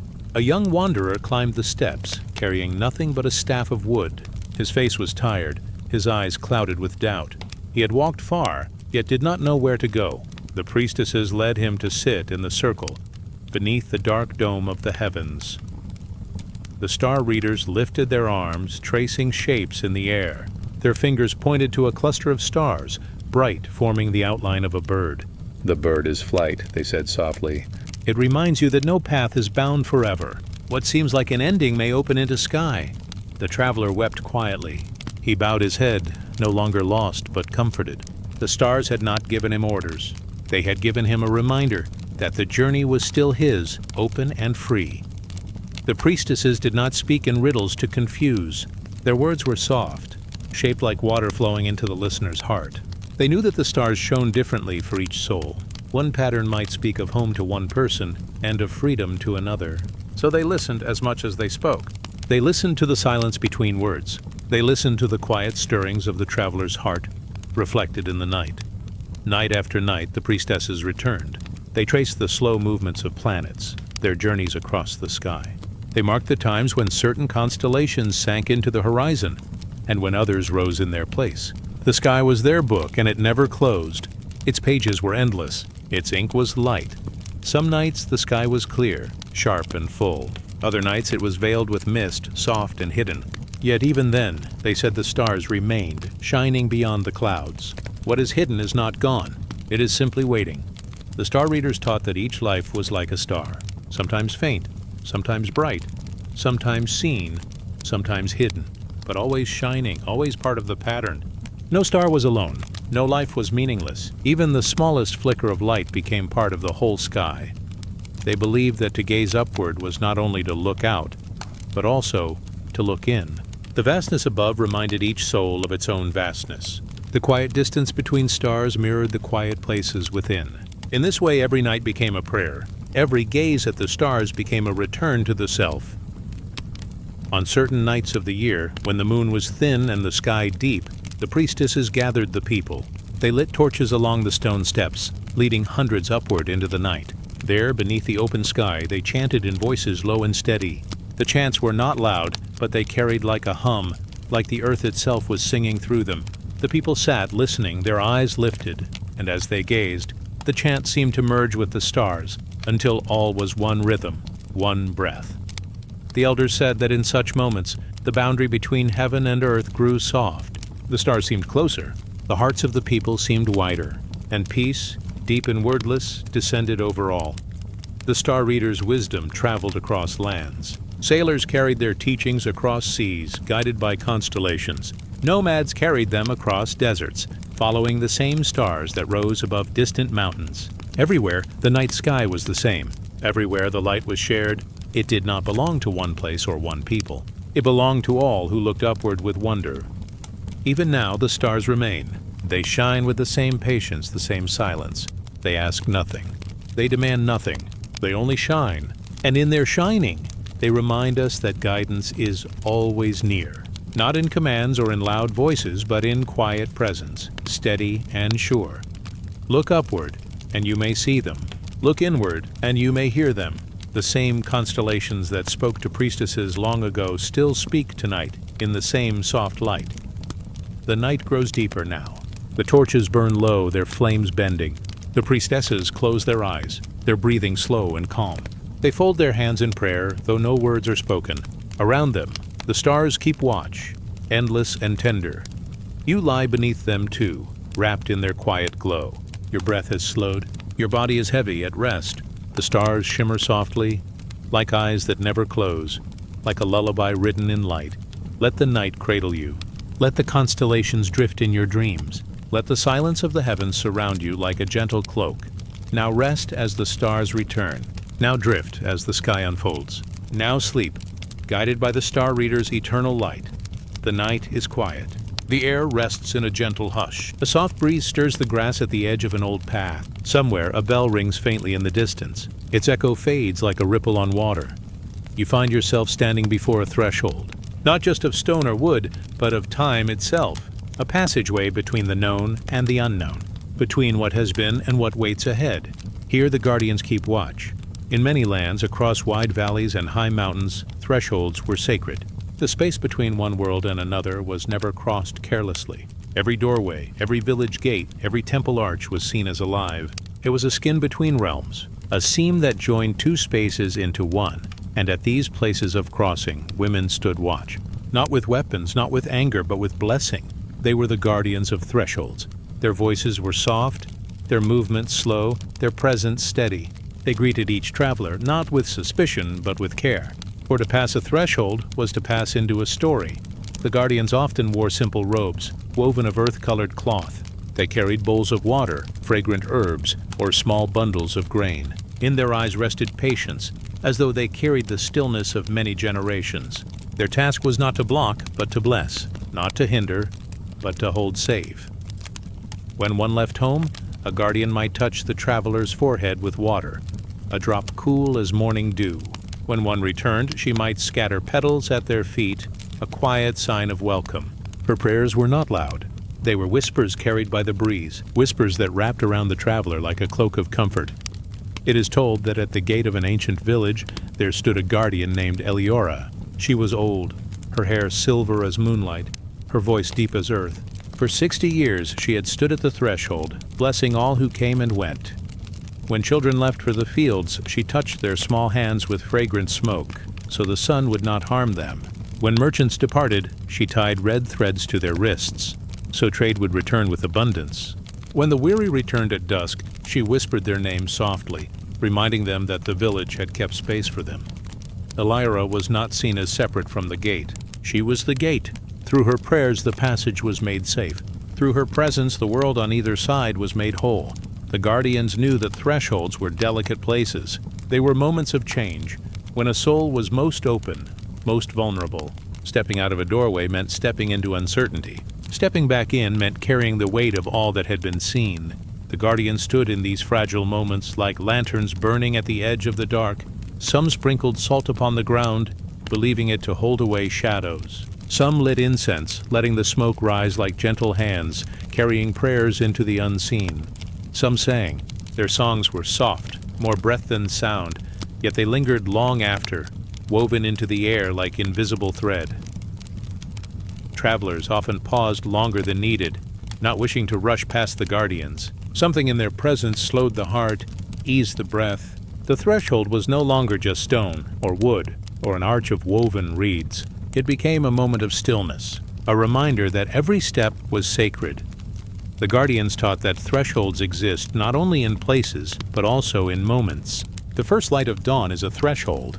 The hush of twilight is a threshold. The pause between an in-breath and an out-breath is a threshold. Life itself is woven from these gentle crossings. There are stories of great temples carved deep into mountains where the thresholds shone with gold. At their entrances stood women dressed in white, carrying branches of olive or palm. They lifted their hands to bless each pilgrim, speaking words of peace. No one entered hurriedly. No one departed without bowing their head in gratitude. The guardians there were said to know the hearts of those who passed. They needed no questions, no confessions. They only looked with clear eyes as if they saw both the burden and the light within. And in that seeing a blessing was given, for being truly seen is itself a kind of prayer. The villagers believed that the blessings of the guardians traveled with them. When they walked through forests, they felt protected. When storms gathered, they felt watched over. And when despair came, they remembered the gentle hand that had touched their brow at the threshold. That memory became strength. That memory became peace. And so the guardians were not forgotten, even when unseen. Their presence lingered like the faint glow of embers in the dark, a warmth carried within. One tale tells of a traveler who returned to a village after many years away. He had been restless, wandering across seas, across deserts, never finding a place to rest. When he reached the village gate, Eliora, now bent with age, her eyes clouded, still stood watch. She did not ask where he had been. She did not ask what he had done. She simply laid her hand upon his shoulder, whispering, "You have crossed many thresholds, but this one remembers you." And in that moment, the traveler felt something he had not felt in all his years of wandering. He felt home. The guardians knew that every life would face many thresholds. Some would be joyful, the first steps of a child, the joining of two hearts, the beginning of a new journey. Some would be heavy, the loss of a loved one, the leaving of home, the ending of a chapter. But all thresholds carried the same truth. They were passages, not endings. Doors, not walls. The guardians stood to remind the people of this. With every blessing, they whispered, "You are not alone. You carry light with you, wherever you go." Even now in quiet places, some say the guardians still linger. Perhaps not in robes, perhaps not with bowls of herbs or cords of thread, but in moments of pause, when one stands between what was and what will be, their presence can be felt. In the hush before stepping into a new room, in the stillness before speaking a difficult word, in the breath before sleep. There they are, still blessing, still guarding. The night deepens. The old path glows pale beneath the moon. The threshold is before you, quiet and sure. You feel the touch of blessing upon your brow, like cool water, like falling petals. The air itself whispers safety, whispers welcome. Let your breath soften as though crossing into dream.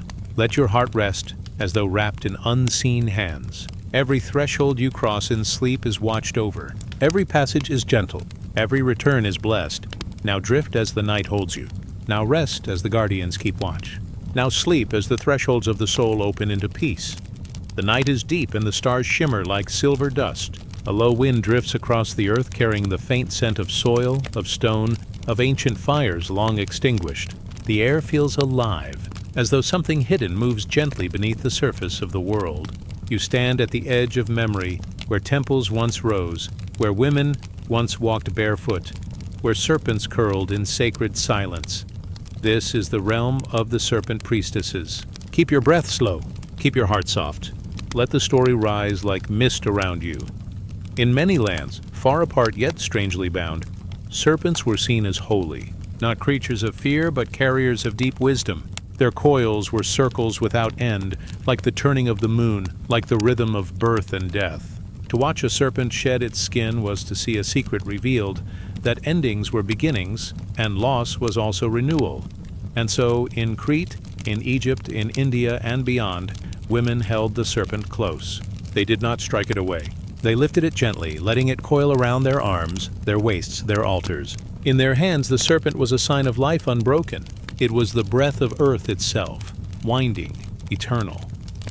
Imagine a temple on the island of Crete, bathed in the glow of oil lamps. The floor is cool stone, smoothed by centuries of bare feet. Here, priestesses danced with serpents, not in frenzy but in slow, spiraling steps. The snakes curled around their wrists, their necks, their ankles. Their movements were not feared, but revered, seen as the living thread between worlds. Each dance was a prayer. Each spiral step echoed the coil of the serpent. The priestesses' robes swayed like flowing water, their eyes half closed, their lips whispering ancient words. To watch them was to see time itself turning, endless, without beginning or end. The serpent's body was like the river, winding. It was like the roots of trees, hidden yet strong. It was like lightning in the sky, jagged yet alive. Wherever it appeared, it carried both mystery and blessing. The priestesses believed the serpent whispered secrets from beneath the soil. It was the voice of what lies hidden, waiting, unseen. It was the guardian of treasures below the earth, both of gold and of wisdom.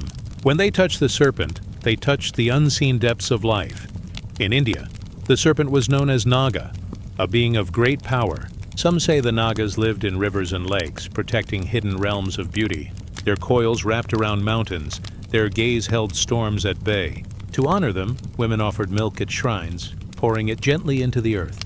This was not a gift of fear, but of kinship, a reminder that human life and serpent life were bound together, flowing as one. Priestesses in India told stories of the cosmic serpent, Ananta, whose endless coils supported the universe. Upon its great body rested the god of preservation, dreaming the worlds into being. The serpent here was not small, not fragile. It was infinity itself, holding all within its embrace. Across deserts, in temples of Egypt, the serpent appeared again. Here it was the uraeus, rising from the foreheads of queens and goddesses, a flame-shaped crown of protection. It was seen as the eye that never closed, the fire that guarded against chaos. For the women of Egypt, the serpent was both shield and guide. It carried the power of life's spark, the light that endures in the dark. At the edge of tombs, serpents coiled in painted walls, promising renewal beyond death. Their forms glided across the stone, endless, like time itself.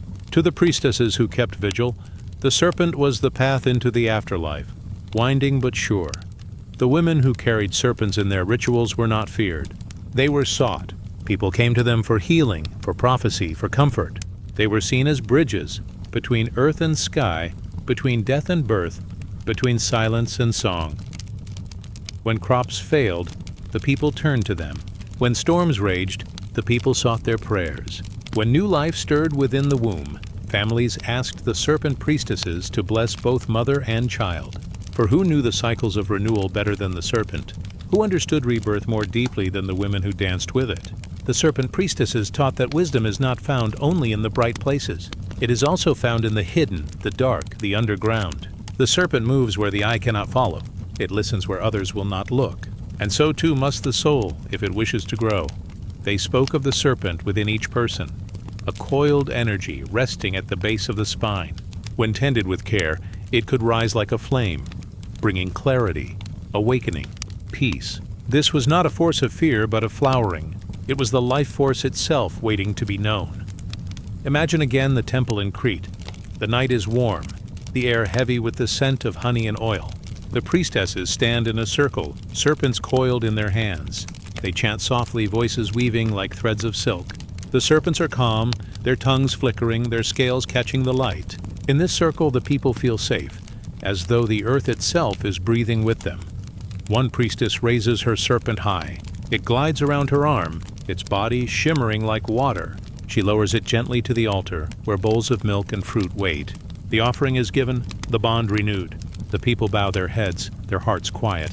For in that moment, they too are part of the circle. The serpent priestesses remind us that wisdom often comes slowly. Like a serpent, it winds its way forward, patient and silent. It sheds its skin when the time is right. It teaches that endings are not to be feared. For every ending is the beginning of something new. They remind us, too, that power can be soft. The serpent does not shout. It does not blaze like fire or strike like thunder. It waits, it watches, and in its quiet, It carries a strength deeper than words. As you drift deeper into night, imagine the coils of a serpent, not as fear, but as comfort. They encircle you gently, like arms of the earth holding you safe. Each breath you take is like the serpent's slow movement, steady and calm. Each beat of your heart is like the rhythm of its body, endless and sure. The stars above curve into constellations, shapes once read by priestesses who lifted their eyes after tending their serpents. The same stars shine now, their light winding across time, their wisdom waiting for you. The night is soft, the serpents coil in silence, the priestesses keep their watch, and you too are part of their circle. Let your breath loosen like a skin being shed. Let your thoughts uncoil, soft and easy. Let the hidden wisdom of rest rise within you, steady as moonlight, endless as the serpent's path. Now drift onward, as the coils of sleep carry you deeper.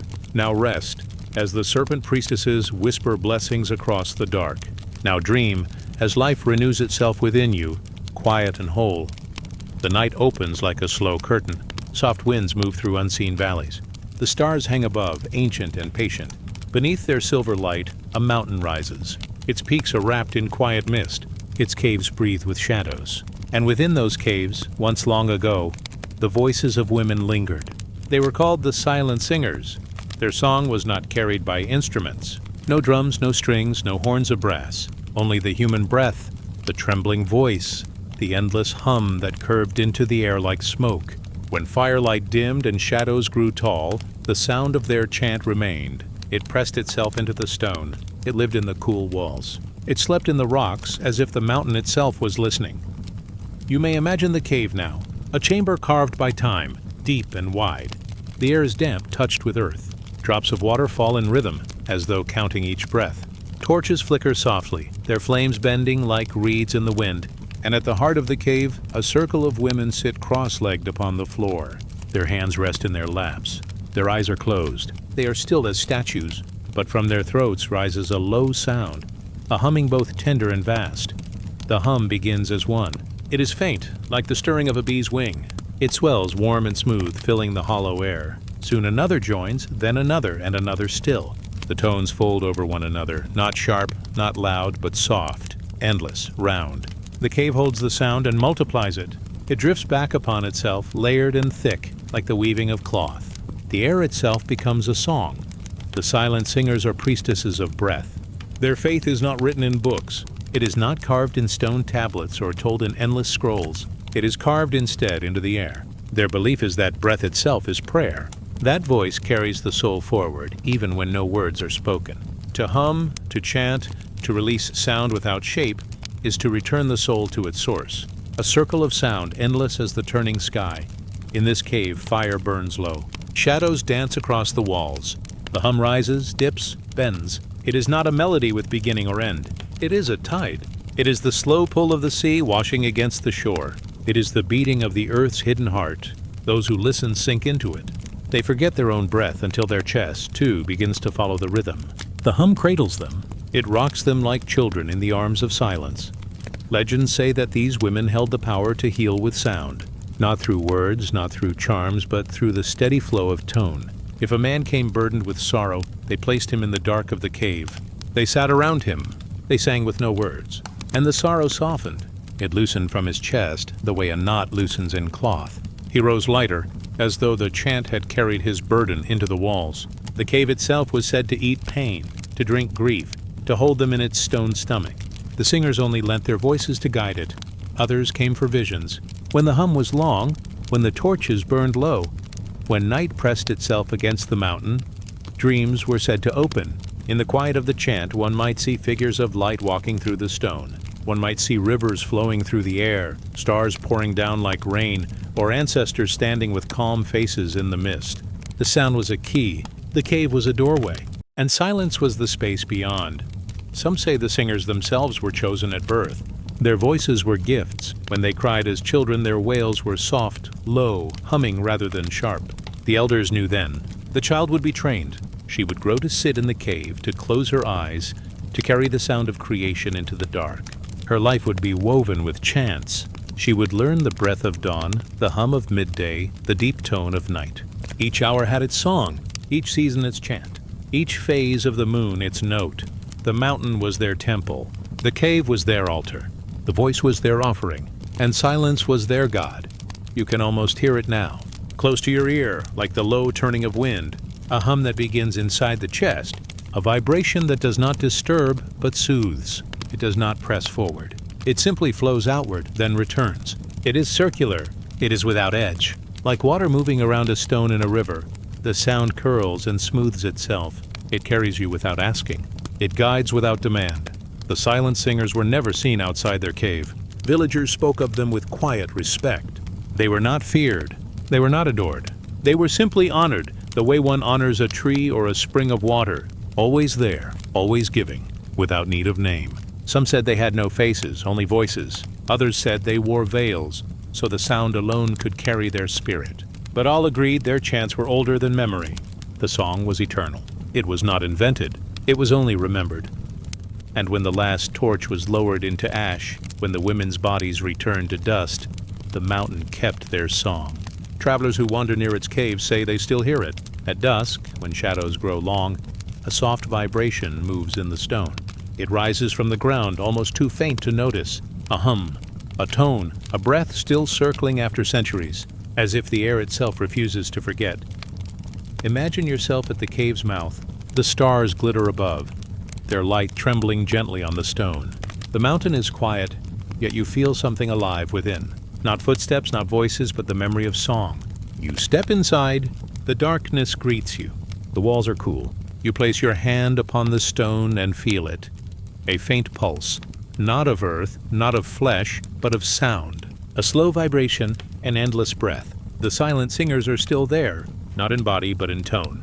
Their prayer is woven into the rock, and the rock will not let it go. This is their gift, to remind the world that silence is not empty, it is full. It holds the sound of stars, the breath of trees, the hum of the hidden river.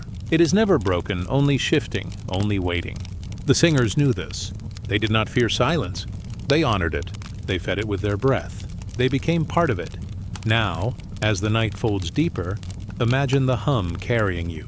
It moves beneath your chest. It carries through your shoulders. It softens your breath. It eases your thoughts. Like water smoothing stones, the chant flows across your mind. It leaves you lighter, calmer, nearer to rest. The stars above hold steady. The mountain sleeps in stillness. The cave is full of memory. And you too are part of this song. You are the listener. You are the dreamer. And the hum belongs to you as much as it belongs to the stone. Let the sound drift now, softer and softer. Let it fall into silence. Let silence open into sleep. As the mountain rests, as the singers fade, so do you. Now rest as the stars return, and the hum carries you into dreams. Dawn is slow upon the mountains. The first light spreads like a quiet veil. The sky opens in pale gold, then deepens into rose. Mist drifts low across the valleys, soft as breath upon glass. Snow peaks glow with fire, though no flame touches them. The world stirs gently, still half asleep. High in the Andes, a temple rests. Its stones are warmed by the earliest sun. It is not loud nor vast, but quiet in majesty. The walls catch the light and hold it. The air is cool, kissed by thin winds, yet touched with warmth where the sun's hand rests. Here women once gathered. They were keepers of the sun's prayer. They wove offerings not of words, but of golden cloth. The women were called by many names, but one meaning returned always: daughters of light. Their duty was simple, yet endless: to honor the rising sun, to meet it each morning with song, and to weave what the world could not: threads of sunlight, held in human hands. Imagine them now, their hair long and dark as riverstone, their garments flowing, dyed with saffron, clay, and maize. They move with grace, though their steps are quiet. They rise before the stars have left the sky. Their torches flicker in the dim courtyard, and when the first line of dawn appears, they bow their heads. The sun climbs slowly. Each breath of light touches their faces, their shoulders, their open palms. They whisper no words, only hum softly, their voices blending with the wind. The mountain listens, the valley below listens, and the temple seems to breathe with them. At the center of the courtyard stands a loom. It is large, simple, carved of wood, yet sacred. The women sit beside it, their hands working thread through thread. The cloth that grows beneath their fingers is no ordinary fabric. It shimmers faintly as if touched by dawn itself. Made from the wool of llamas and alpacas, it is spun with rare fibers, dyed in golden hues. When held against the sun, it seems to glow. The women believe that weaving is prayer. Each motion of hand and thread is a gift. Each knot is a promise. The cloth is not for them to wear. It is for the sun. Day by day, piece by piece, they weave offerings. Some are long, like banners to wave from the temple walls. Some are small, folded into the altars where stone meets sky. All are given freely. Their beauty is not for the eyes of men. Their purpose is higher, to thank the light, to feed it with devotion, as one feeds fire with wood. The women chant as they weave. The chant is low, rising with rhythm like the loom's shuttle. Each voice blends with the others. No single one is heard. It is a river of sound. It is the warmth of many flames woven into one. Their chant calls the sun by its ancient name.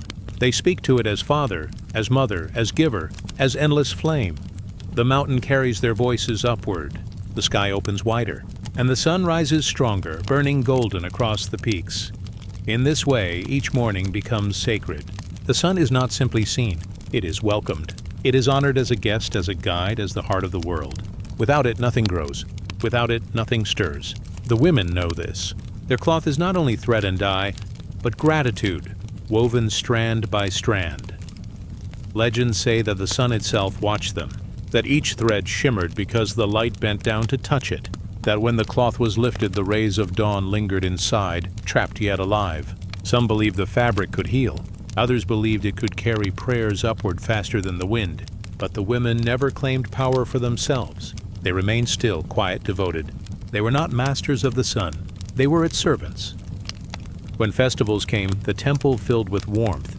The women laid their cloth across the altar.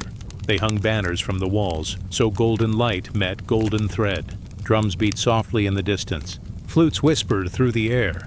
But the heart of the offering was always silent weaving, cloth shimmering like dawn's own robe. The people bowed before it, not to the weavers, but to the sun they honored. For in their cloth, they saw the light of all things. The temple itself was simple yet alive. Its stones were cut with care, so tight no blade could pass between them. Each wall faced the sun with purpose. At solstice, the first ray entered the temple's doorway and touched the altar. The women prepared for weeks before this moment. They cleaned the stones with water from the mountain springs. They burned herbs of sage and coca leaves. They wove the longest cloth of the year, brighter than any before. And when the solstice dawn arrived, they placed it in the beam of sunlight. The thread shone, glowing as though a flame. The people gathered in silence, feeling the warmth spread over their skin. It was not only cloth, it was prayer made visible. As the years passed, the daughters of light taught their daughters in turn. Hands learned from hands, voices learned from voices. The chant never broke. The weaving never ceased. Even when storms raged, even when cold winds shook the stones, the women remained. Always rising before the stars had gone, always weaving the first light of day into cloth. You may imagine standing in that temple now. The stones are warm from centuries of sun. The air is thin, yet pure. The courtyard opens to the sky, where dawn begins again. The women hum softly, their voices like bees around flowers. The loom creaks with gentle rhythm. The cloth grows slowly, shimmering with golden threads. And above, the sun spills across the mountains, painting the world awake. The temple is no longer crowded with worshippers. The chants have faded. The loom stands still. But when you step into its ruins, the silence is not empty. It carries memory. It carries sound that is too soft for ears, yet felt in the chest. The hum of the women remains, folded into the stone.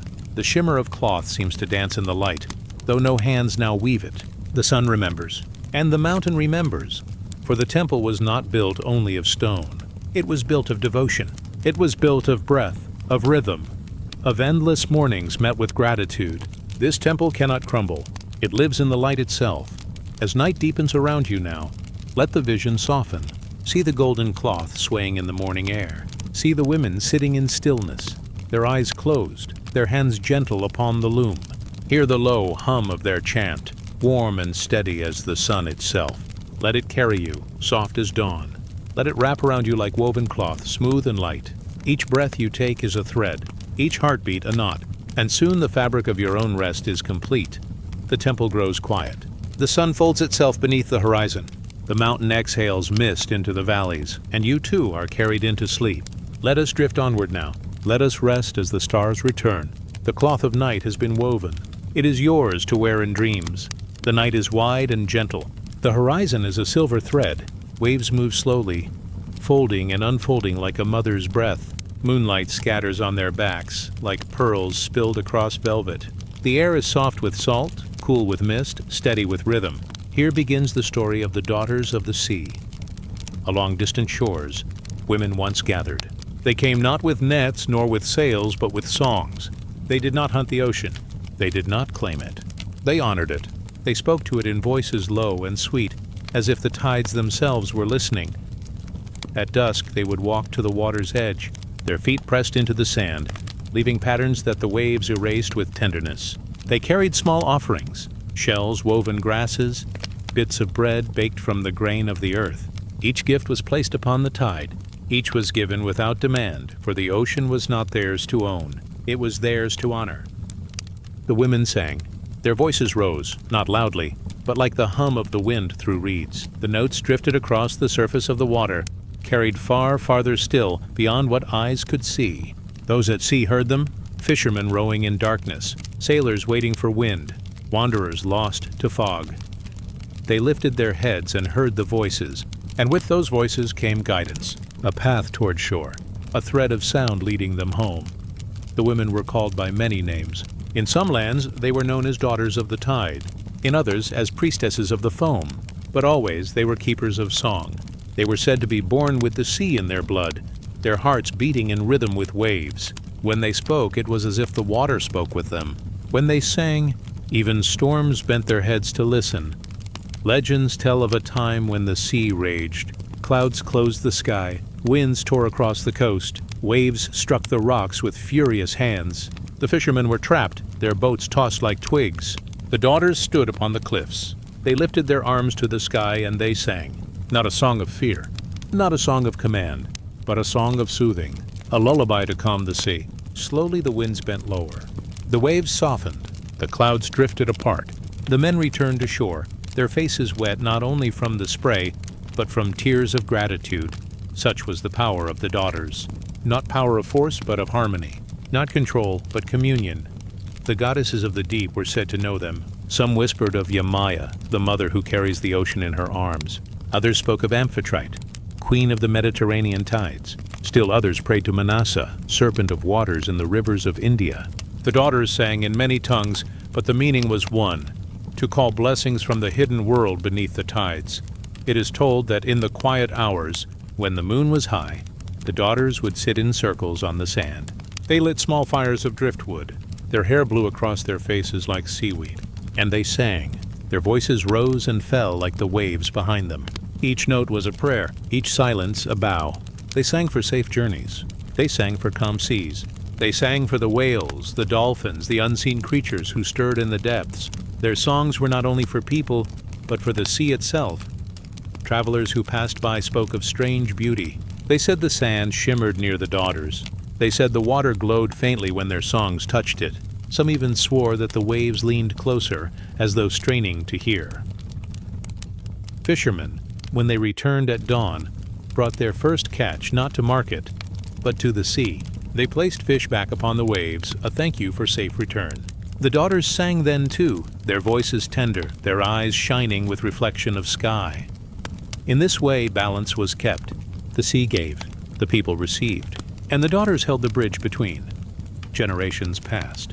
Mothers taught daughters. Songs were carried like rivers, flowing from one shore to another. Even when storms claimed the villages, even when new gods were worshipped, the daughters sang still. For the sea remained, and as long as the sea breathed, so did they. Imagine now standing upon such a shore. The sand is cool beneath your feet. The tide rises slowly, kissing your ankles. The horizon is wide, unbroken. You hear them, voices, soft, carried on wind. They weave together, not separate, but as one sound, a sound like the hum of the earth itself. You close your eyes. The sea moves with you. Your breath falls into rhythm. In like a wave rising, out like a wave returning. The song becomes your own. In the distance, the fishermen's lanterns glow faintly. They sway with the waves, yet move toward shore. The song has found them. The song has carried them home. There is no fear here. Only trust. Only rhythm. Only the endless return. Even now, when the daughters are gone, the sea remembers. On quiet nights, if you listen, you may hear their voices woven into the tide, the hum of waves upon sand, the whisper of foam on rock, the sigh of water pulling back into itself. Each is part of their song, a song that never ends. Let this sound hold you now. Let it wrap around you like a tide that carries, not drowns. Let it rock you gently, like a boat upon calm water, each breath a wave, each heartbeat a drum. The daughters sing still, through you, through the sea, through the night itself. The moon lowers, the horizon fades, the tide draws its long breath, and you too are drawn into rest. The ocean closes its eyes, and so may you. Let us drift onward now. Let us rest as the stars return. The song is sung, the sea is calm, and sleep like a tide rises to meet you. The night is quiet. The air holds the scent of wood smoke. A fire glows low, its embers breathing softly. Shadows stretch across clay walls, long, gentle, like hands raised in blessing. Somewhere far off, an owl calls to the dark. The world is hushed, waiting. It is in such stillness that the old stories are remembered. Stories of women who walked softly, who carried no weapons, who built no kingdoms, but who stood at the threshold of life itself. They were called the midwives, keepers of first breaths, guardians of the passage from spirit into flesh. When mothers labored, when the veil between worlds thinned, the midwives came. Their steps were quiet. Their eyes were kind. They carried bowls of warm water. They carried cloth spun with patience. They carried words, soft as rain, words whispered into the ears of mothers and into the waiting air around unborn souls. They believed that birth was not only of blood and bone, it was also of light. It was spirit, clothed in form. It was a passage as sacred as the sun rising. And so they sang. Low songs, steady, circling the room like smoke. Songs that calmed the heart. Songs that told the child, you are welcome. Songs that told the mother, you are strong. The fire was always burning. Its flame was not only for warmth, but for the spirit's sight. The midwives said the fire guided new souls, a beacon from the unseen world into the world of breath. As the child came closer, the fire cracked softly as though answering. The women touched the flame in reverence, then touched their hands to the mother's brow. Fire to light the way. Hands to bless the journey. Legends tell of how they called upon goddesses in their work. Some whispered the name of Inanna, who held power over love and life. Others spoke to Hathor, the cow goddess of Egypt, protector of women in birth. In the cool mountains, some prayed to the goddess of rivers, asking that her flowing waters guide the child forth. Different lands, different tongues, but one prayer, that the passage be safe, that the spirit enter with peace. The midwives knew herbs that soothed pain. They knew oils that softened breath. They knew how to place hands, how to press, how to wait. But more than this, they knew silence. They knew the sacred hush when the mother strained, when the child turned, when the air held the thin thread between worlds. They knew to let silence hold the moment, for in silence the spirit found its way. When the cry of a newborn rose, they lifted their faces. They did not cheer. They did not shout. They bowed their heads. For them, this was holy. The cry was not noise. It was a hymn, the first voice of a soul now alive. They washed the child in warm water. They wrapped the child in cloth. They whispered blessings into tiny ears. Blessings for strength. Blessings for kindness. Blessings for a life that would someday return to the great mystery. Around the mother, they placed garlands of herbs. They fed her broth, warm and simple. They stroked her hair until her breath slowed. They told her she was radiant, for she had become the doorway through which life entered. And when she slept, they sat still by the fire. They kept watch. For even in rest, the threshold was thin, and the midwives knew it was their duty to guard. Some stories tell that the midwives spoke with spirits. They saw shadows pass in the corners of the room. They heard voices like wind in the rafters, but they were not afraid. They knew these were guides, ancestors, watching. The midwives would nod to them, acknowledging their presence, and return to their work. In this way, birth was never only the work of flesh. It was a gathering, a weaving of both worlds. For centuries, their names were not written. They did not carve their stories into stone. Their work was too quiet, too humble, too sacred to be claimed. But though forgotten by history, they lived in memory. For each life that entered through their hands carried a fragment of their blessing. And blessings, unlike names, never fade. The midwives taught their daughters. They passed down songs, old chants shaped like rivers. They taught how to fold cloth, how to breathe with a laboring mother, how to light fire so it burned steady through the night. Daughters became midwives in turn, their hands repeating the same motions, their lips repeating the same prayers. A lineage of unseen keepers, stretching across centuries. Even now, though their role has shifted, their spirit remains. Every time a child is born, every time a mother labors in courage, every time hands reach to hold the new, the midwives are present. Not in form, but in echo. Their voices are the hum beneath the cry. Their blessing is the calm within the storm of pain. Close your eyes now. Imagine the fire burning low. Its glow is steady, not fierce. You hear women humming, their voices weaving like threads in the dark. You see a mother's face lit softly, her breath deep and slow. You see a child resting against her chest, the rise and fall of two bodies in rhythm. The midwives sit close, their eyes reflecting the fire. They are not hurried. They are not loud. They are present, completely present. And in their presence, all is safe.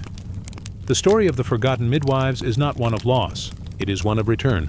For every life carries their touch. Every breath is a thread from that first moment of passage. Their memory rests in the world like embers that never die, like fire that glows beneath ash, ready to rise when called.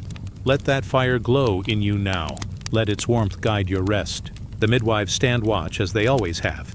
They whisper blessings as you drift, blessings of peace, blessings of gentleness, blessings of safe passage from waking into sleep. The night deepens. The stars turn. The fire lowers, and the voices grow softer until they are no more than a hum, like the sea in a seashell.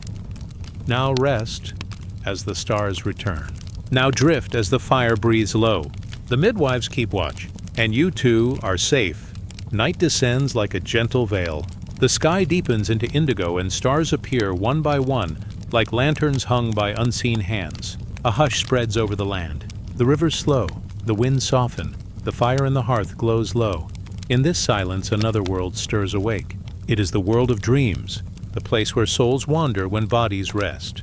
A world woven with threads of memory, with whispers of ancestors, with visions that guide and heal. Long ago, there were women who tended this hidden realm. They were called the Dream Keepers. Their work was not with stone or fire, but with sleep itself. They listened. They interpreted. They carried wisdom across the thin veil of night. The Dream Keepers were known to rise before dawn, when the air was still silver and the earth was quiet. They lit small lamps of oil. They washed their hands in cool water, and they prepared to listen. For the dreams of the village would soon come to them, like rivers flowing home. Each person, from child to elder, carried visions in the night. Some dreams were soft, like petals falling into water. Some were heavy, like mountains pressing upon the heart. The Dream Keepers listened to them all, with patience, with care. With a heart that did not judge, they believed that dreams were not illusions. They were messages, gifts wrapped in shadow and light. Sometimes ancestors spoke through them, sometimes spirits of the land. Sometimes the soul itself whispered to remind the dreamer of their path. The Dream Keepers sat with woven blankets around their shoulders. They listened to a woman speak of a river she walked in sleep. They listened to a man describe a hawk that circled his head. They listened to a child speak of a shining fruit that appeared in her small hands. To each they gave meaning. The river was a passage. The hawk was a guide. The fruit was a blessing yet to ripen. They spoke in gentle tones, never harsh, never rushed. For they knew dreams were fragile, like dew that disappears at the touch of sun. They handled each vision tenderly, as one handles a newborn. They spoke slowly, so that the dreamer's heart could absorb the message like rain. In some traditions, they were seen as healers. For a dream could reveal what illness hid. It could show the roots of sorrow. It could point to the cure waiting in the earth. The Dream Keepers knew the herbs, the prayers, the songs that answered the visions. They guided the people not only in waking life, but in the unseen paths of night. Legends say that in ancient Egypt, dreams were doorways to the gods. Temples held special chambers where the Dream Keepers led seekers to sleep. There, visions would come, and the Dream Keepers translated them as priests of the night. In the Andes, people spoke of ancestors sending dreams on the backs of birds. The Dream Keepers listened for wings in the darkness. They listened for feathers in the air. Every sound, every sign, was a language of the spirit. In the far north, shamans and wise women walked within their dreams as if stepping across a frozen lake. They returned with stories, with warnings, with songs that healed the sick. The Dream Keepers of the north were not afraid of night. They entered it fully, knowing it was also light, only hidden. The dream keepers often gathered together. At night by fire, they hummed in low voices as if weaving the dreams of the village into a single cloth. They believed no dream was isolated. All were threads of a larger pattern. Each dream spoke to another, like stars linked into constellations. The dream keepers traced these patterns patiently, softly, revealing meaning that guided the people as a whole. When a leader dreamed of a broken spear, they warned of conflict. When a mother dreamed of water overflowing, they knew new life was near. When a child dreamed of endless night, they sang songs to comfort the unseen fears. Every vision was honored. Every dream was a message, a lantern held up against the dark. They were not feared, for their gift was not power. It was service. They did not claim the dreams as their own. They carried them, like water in a vessel, until the meaning could be shared. They were vessels of listening, keepers of a language beyond words. In silence, they often dreamed their own dreams. They dreamed of great rivers flowing endlessly. They dreamed of mountains rising into the stars. They dreamed of fire that never burned out. These were not only their visions. They were visions for all, visions that reminded them that life itself is a dream, woven between waking and sleep. Close your eyes now. Imagine the dream keepers at their work. A woman sits near the fire, her eyes half closed, listening as the night itself speaks. Another hums softly, her voice low, like the sea against the shore. The air is heavy with the scent of cedar. The stars outside gleam. But inside, the true light is the glow of dreams unfolding. You are safe here. Your own dreams are safe here. They are tended. They are blessed. They are listened to with kindness. Every vision is welcome. Every whisper of your soul is honored. The dream keepers remind you that even in sleep, you are not alone. The ancestors walk near. The earth listens. The stars guide. And gentle hands carry the threads of your visions, weaving them into meaning that your waking self may one day understand. Let the night deepen. Let the lamps grow dim. Let the hush spread wider until the only sound is your own breath, steady and slow. The dream keepers sit beside you, guarding the threshold of sleep. They hum their ancient songs. They whisper blessings for your rest. They invite your spirit to wander, to receive, to heal. Now drift as their voices fade into the distance. Drift as the stars circle above. Drift as the dream world opens wide before you.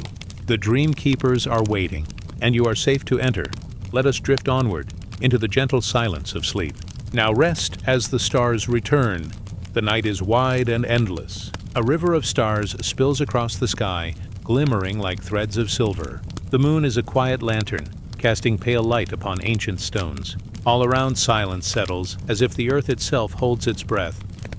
In this quiet, we step into memory, into the time when goddesses walked the heavens, their names spoken in temples, their images carved into clay and stone. They were the queens of heaven. They were the keepers of love, of war, of the mysteries of the stars. Once they shone in every prayer, every festival, every offering of flame. Now their voices lie hidden. But tonight, in this gentle story, their presence rises once more, like dawn returning after long night. In the lands between rivers, where the Tigris and Euphrates flow, a goddess once ruled with radiant power. Her name was Inanna. She was called the Queen of Heaven and Earth. Her temples were filled with song, with dancers moving like flowing water, with priests and priestesses who carried her stories in their hearts. Inanna was love, but also war. She was the morning star, bright and fierce in the early sky. She was also the evening star, soft and glowing as night fell. To her, no boundary was fixed. She crossed them all, from joy to sorrow, from earth to sky, from life to death. Legends tell of her descent. She chose to travel into the underworld, to face the sister who ruled the realm of shadows. At each gate she entered, she was asked to remove a part of herself. Her crown, her jewels, her garments. Step by step she went down, naked, bare, until she stood with nothing before the power of death itself. She was struck. She was stilled, and the world above grew barren. But love and loyalty brought her back. Her servants cried out, the gods listened, and life returned. From her story came the rhythm of seasons, the turning of grief into renewal. The Queen of Heaven showed that even in darkness, light waits to rise again. Far to the west, her sister in spirit was known as Astarte. She was honored on coastal plains where the sea touched the land. She was called the star goddess, bright as Venus rising. Her altars were lit with flame, her statues crowned with horns of the crescent moon. Astarte carried both tenderness and fire. She guarded lovers. She guarded warriors. She was protector of ships at sea, her light guiding them safely home. People prayed to her for children, for harvests, for peace after battle. To her, all the cycles of life were sacred, and in Babylon, another great queen rose, Ishtar, radiant and fierce. She bore the same star, the planet that glowed at dawn and dusk. She was the giver of passion and the breaker of walls. Her power was love that healed, but also love that demanded. She blessed the fields, she blessed the womb, and she led armies into battle. Her temples were filled with offerings. Her name was sung by kings and shepherds alike. And yet, like Inanna, she was not bound to one role alone. She held all within her: tenderness and storm, creation and destruction, morning and night. These queens of heaven were not distant. They were close, woven into every breath of life. They were honored as mothers, as sisters, as protectors. They taught that the divine was not only in the sky, but also in the beating of the heart, in the rising of desire, in the courage to fight for what is sacred. But as centuries passed, their names grew quieter, their temples fell, the carvings of their faces were buried under dust. Others took their place, and their voices became whispers hidden in the folds of time. Still, their memory endures. In the glimmer of the morning star, in the rhythm of seasons that die and return, in the courage of women who carry both strength and tenderness, in the hidden places of the heart, the queens of heaven remain. Imagine now a temple at twilight. Torches flicker against stone walls. The scent of incense drifts upward. Priestesses walk slowly, their garments flowing, their steps steady. They sing in low voices, songs carried from mother to daughter, from teacher to child. The songs are for Inanna, for Ishtar, for Astarte. They are songs of love, songs of sorrow, songs of victory. Outside, the sky grows dark. One bright star appears just above the horizon. It glows steadily, a jewel against the velvet night. The people lift their eyes and they whisper the names of the goddess. The Queen of Heaven is there, watching, guiding, shining upon them. Now breathe gently. Let the rhythm of this memory flow through you like a quiet river. The stories of these goddesses are not only old, they are alive. They are carried in the stars, in the moon, in the turning of earth itself. You drift now, carried by their timeless presence. You float, safe beneath the sky that has held their watchful light for thousands of years. You rest, wrapped in their blessing, for the Queen of Heaven is never truly forgotten. She lingers in every dawn, in every dusk, in every star that gleams above your dreams. Let us drift onward through the stillness of night. Now rest as the stars return.